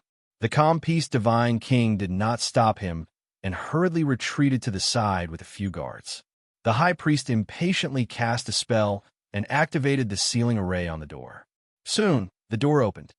Creak! After the heavy door opened, the high priest hurriedly stepped over the door and quickly walked into the courtyard. The calm peace divine king gave a look to the guards, and everyone hurriedly retreated into the darkness and quietly left. But at this moment, a dazzling 5-color divine light sped over from the end of the street. Swish! In the blink of an eye, the 5-color divine light arrived at the entrance of Exion Lawn Court. The divine light dissipated, revealing a nobleman youth dressed in a brocade robe. This person was panting, and it was obvious that he had rushed over at his fastest speed. He looked around, and his gaze gathered on the high priest. He hurriedly waved his hand and shouted, "Senior, please wait." The high priest stopped in his tracks and turned to look at the nobleman with a puzzled expression. Who are you? What's the matter? The nobleman sized up the high priest and thought to himself, age, appearance, and attire are all the same, as UNG said. It should be him. Thus, he hurriedly flew in front of the high priest and bowed. Senior, I am Jun Mubai, UNG's good brother. Why is it UNG again? The high priest furrowed his brows and asked unhappily, I don't know you. Why are you looking for me? The smile on Jun Mubai's face froze, and he muttered to himself, This old man looks very impatient. It seems like he already knows why I'm here. Oof. You're a high-level divine king, but you can't even bear to part with a few king-level divine artifacts. How stingy. Jun Mubai cursed in his heart, but he still smiled and explained patiently, Senior, you're wrong. Although you don't know me, I know you. You're UNG's father-in-law, right? The high priest's face twitched, and he inexplicably wanted to beat UNG up. However, he could neither admit nor deny this kind of thing. Therefore, he could only reply vaguely, Jun Mubai smiled and rubbed his hands. He said expectantly, You should have prepared the 3 king-level divine artifacts, right? What? 3 king-level divine artifacts? The high priest furrowed his brows, confused. What do you mean? Jun Mubai was speechless. He thought to himself, this old man is not going to go back on his word, is he? Chapter 35:42. Senior, there are some things that we both know. Please don't make things difficult for me, okay? Jun Mubai smiled and lowered his posture as he spoke to the high priest. However, in his heart, he had already cursed the high priest's 8 generations of ancestors. Damn it, the one who owes money becomes the boss, and the one who wants money has to pretend to be a grandson. What kind of world is this? The high priest was even more puzzled. He was shrouded in fog. What? How am I making things difficult for you? And those 3 king-level divine artifacts, what is the meaning of that? Explain it clearly to this old man. The high priest was also angry. He glared at Jun Mubai with a black face and asked angrily, Why do I have to prepare 3 king-level divine artifacts? Jun Mubai could only answer truthfully. Previously, young Master Yuan made a bet with me. The bet was 3 king-level divine artifacts, and he lost. However, it has been half a year, and he has not fulfilled his promise. He said that his father-in-law is a high-level divine king, a famous divine craftsman, generous, heroic, and wealthy. Seeing the high priest's black face, Jun Mubai flattered him against his will. Unexpectedly, before he could finish, the high priest interrupted him, and his face turned even darker. He. So, since UNG didn't fulfill your bet, you came to me for it? Jun Mubai was stunned for a moment and nodded. Although this statement is not quite correct, that is indeed what I mean. Scram! The high priest scolded mercilessly. His white beard and eyebrows flew up. Jun Mubai shrunk his neck and had an awkward expression. He smiled bitterly and said, Senior, if you don't want to fulfill your promise, just say so. Why do you have to say such evil words? You are young Master Yuan's father-in-law, so you have to watch your words and actions. I'm also the second young master of the Jun family, a top noble family in Yudu. You have to think twice before you act. The high priest was so angry that his entire body trembled. His hands trembled as he pointed at Jun Mubai and scolded, Think thrice your mother. That good-for-nothing UNG, that bastard. What kind of friends does he have? If he owes you something, you should ask him for it. What right do you have to look for this old man? Jun Mubai was also angered by the scolding. He straightened his neck and shouted angrily, Old man, you didn't pay back your debt, and you still dare to scold me? UNG must be blind. Why did he choose such an old man as his father-in-law? I don't need those 3 king-grade divine artifacts. However, you must apologize to this young master right now. Jun Mubai put his hands on his hips and glared at the high priest. The high priest was so angry that he laughed again. He sneered and said, You really don't know what you're talking about. Brat, you're not welcome here. I still have matters to attend to, so leave quickly. This is between you and UNG. It has nothing to do with me. See him out. In the blink of an eye, almost 2 hours had passed. The high priest's patience ran out. He waved his sleeves and used his divine power to wrap around Jun Mubai and send him to the door. Of course, no matter how anxious he was, he did not lose his rationality. He knew that the power of the Jun family was similar to that of the Fengling region's domain lord. They were also nobles that could not be provoked. Therefore, he only sent Jun Mubai out of the door without harming him in the slightest. "Hey, old man, you must give this young master a reasonable explanation and apologize for your malicious words." After Jun Mubai landed, he rushed to the door again. Unexpectedly, the high priest waved his hand and shot out a golden light to close the door. Bang, bang, bang, bang. Jun Mubai slammed the door and angrily demanded an apology from the high priest. However, the high priest turned a deaf ear to him and quickly left the courtyard. He entered the second courtyard. Ying had always been staying in the second courtyard. The environment of this courtyard was the most elegant. The main room was set up with a divine array, and there was a meticulously built secret room underground for Ying to cultivate in seclusion. As soon as the high priest entered the second courtyard, he was greeted by 2 guards in silver armor. Obviously, the 2 guards had been meditating in the room. They had heard the noise in the front courtyard and hurriedly got up to check the situation. However, they had not even walked out of the second courtyard when they met the high priest. They recognized the high priest, but they did not know the relationship between the high priest and Ying. Seeing that the high priest had arrived, the 2 of them hurriedly went up and bowed. "Your subordinates greet the high priest." After the greeting, one of the guards said, "High priest, Commandant Yin is temporarily not here. He is on a mission in the Soaring Wind region and only comes back once every 6 months. The high priest hurriedly waved his hand and said in a dignified tone, "Of course I know. I'm not looking for Commandant Yin. I'm looking for Miss Ying." The 2 guards were stunned. "Ah, high priest. Miss Ying is in seclusion. It's not good to disturb her," the high priest said with a gloomy expression. "This is a matter of life and death. It can't be delayed any longer. I must see her. Move aside." The 2 guards hesitated for a moment before nodding in agreement. "All right, high priest, please follow me." The 2 led the high priest into the hall and came in front of a secret door. "Wait here. I'll go in alone." The high priest instructed and cast a spell to open the secret door. He stepped in alone. After passing through a dark tunnel, he quickly entered the underground and came to the door of the secret room. The door of the secret room was tightly shut and sealed by a divine array. The surroundings were deathly silent and emitted a faint chill. The high priest's heart tightened. He thought to himself, "There's no movement at all. Could Ying have fainted?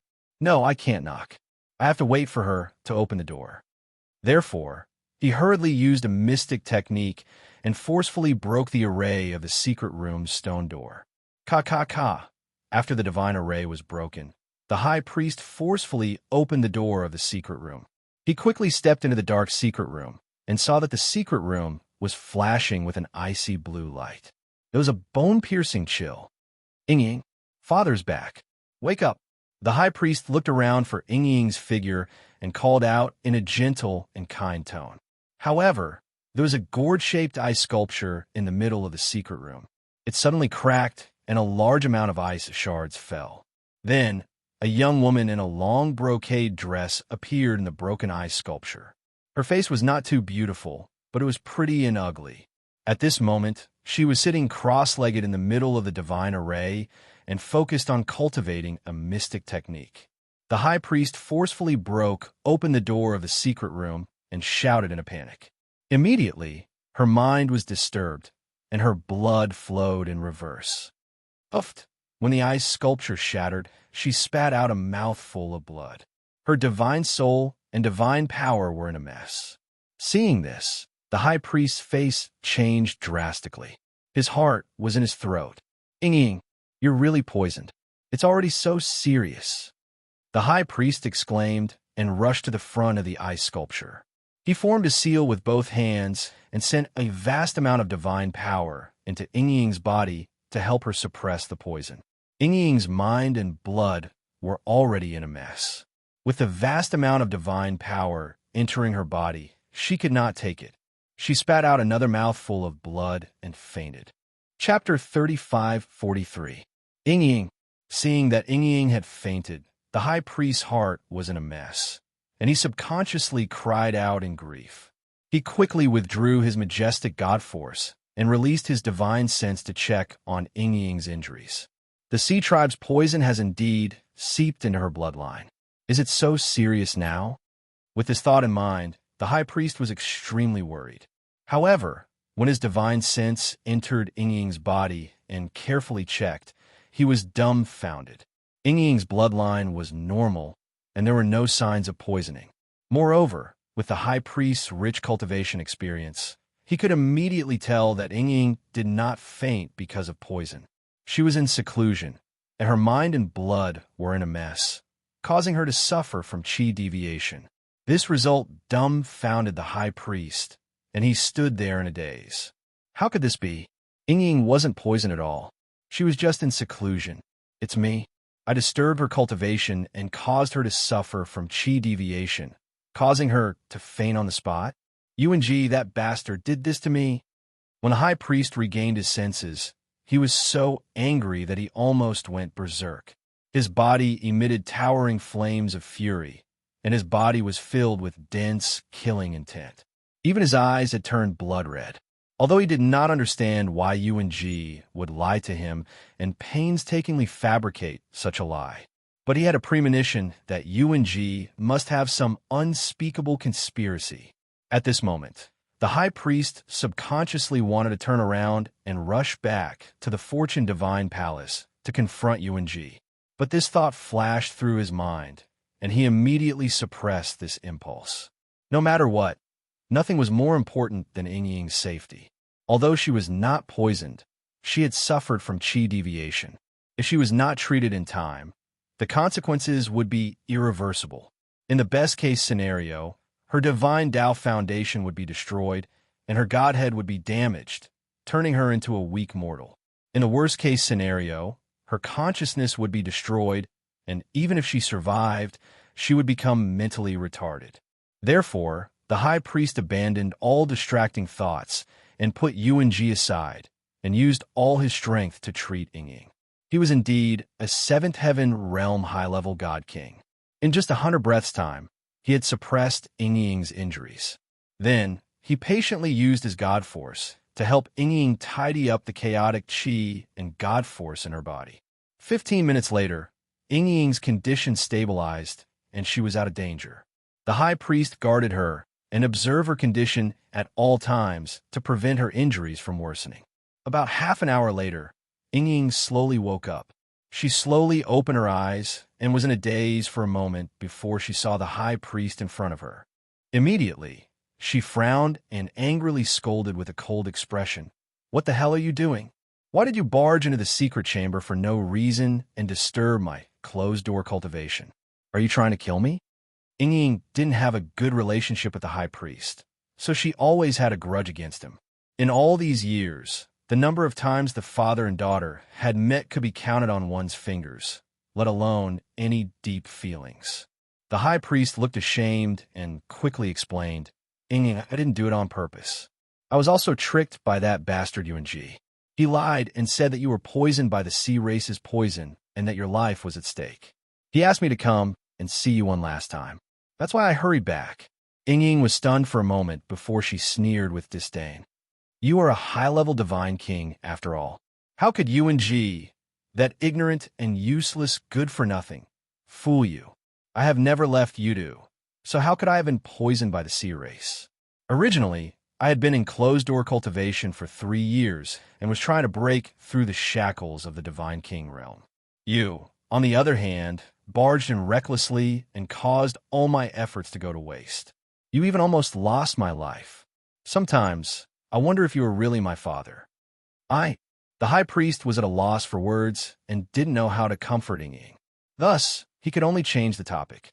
"Ying, what is your relationship with UNG? Did you know each other at the Yudu Academy?" Ying frowned and said with disdain, "What relationship can I have with him? He is a well-known good-for-nothing in Yudu, and his family background is top-notch. I'm just a nobody. We did stay at the Udu Academy, but we were just acquaintances. There is no relationship between us. Those girls around him, which one of them isn't a daughter of a rich and powerful family? What? Do you want to betroth me to him? Absolutely not. No matter how prominent his family background is, it can't change the fact that he is ignorant and incompetent. The high priest was even more furious. He gritted his teeth and sneered. UNG, you ignorant bastard, how dare you deceive me? After he finished speaking, he turned to leave and rushed back to the Fortune Divine Palace to settle the score with UNG. Ying, rest in peace and recuperate. Father has something important to deal with now. The high priest finally understood that UNG had not only deceived him, but also purposely sent guards to find Junmu Bai to stall for time. UNG must have an ulterior motive, and it was most likely related to the creation altar. When he thought of this, the high priest wished he could grow wings and fly back to the Fortune Divine Palace immediately. He had a bad feeling that something big was going to happen tonight. However, just as he was about to turn and leave, Ying pulled him back. Father, I just woke up, and you're in a hurry to leave? Could it be that in your eyes, my life and safety are not as important as your mission? If UNG hadn't deceived you, I don't know how many years I would have to wait before I could see you again. Ying pulled on her father's sleeve with a miserable expression, and tears welled up in her eyes as she screamed. Her words came from the bottom of her heart, and her voice was full of emotion. Anyone who heard it would be sad and shed tears. The high priest stopped in his tracks, and his heart softened. After all, this was his biological daughter, his only family member in the world. Even if he had something important to deal with, he should spend more time with his daughter. As for settling the score with UNG, it didn't matter if it was a little later. After all, UNG was inside the Fortune Divine Palace, and he couldn't escape. Therefore, the high priest could only stay, and said gently, Ying, Father knows you are upset, so Father can stay with you for a while. However, the baptism ceremony will begin in 4 hours. At that time, Father must return to the Fortune Divine Palace, no matter what. If Father is not present, there will be no one to open the creation altar, and something big will happen. Ying was someone who understood the gravity of the situation, so she nodded and said, Father, don't worry. For hours at most, I won't delay your business. The high priest sighed in relief, and a kind smile appeared on his face as he started to chat with Ying. The father and daughter had not seen each other for more than 30 years. During this time, Ying had experienced many things, and she had experienced many ups and downs, but she had no one to talk to. Now that her father was back, and he was willing to listen to her, she was naturally happy to talk. The father and daughter chatted openly, and their relationship improved a lot. They didn't even realize that time had passed, and the sky was about to brighten. Sword piercing the 9 heavens, sword piercing the 9 heavens.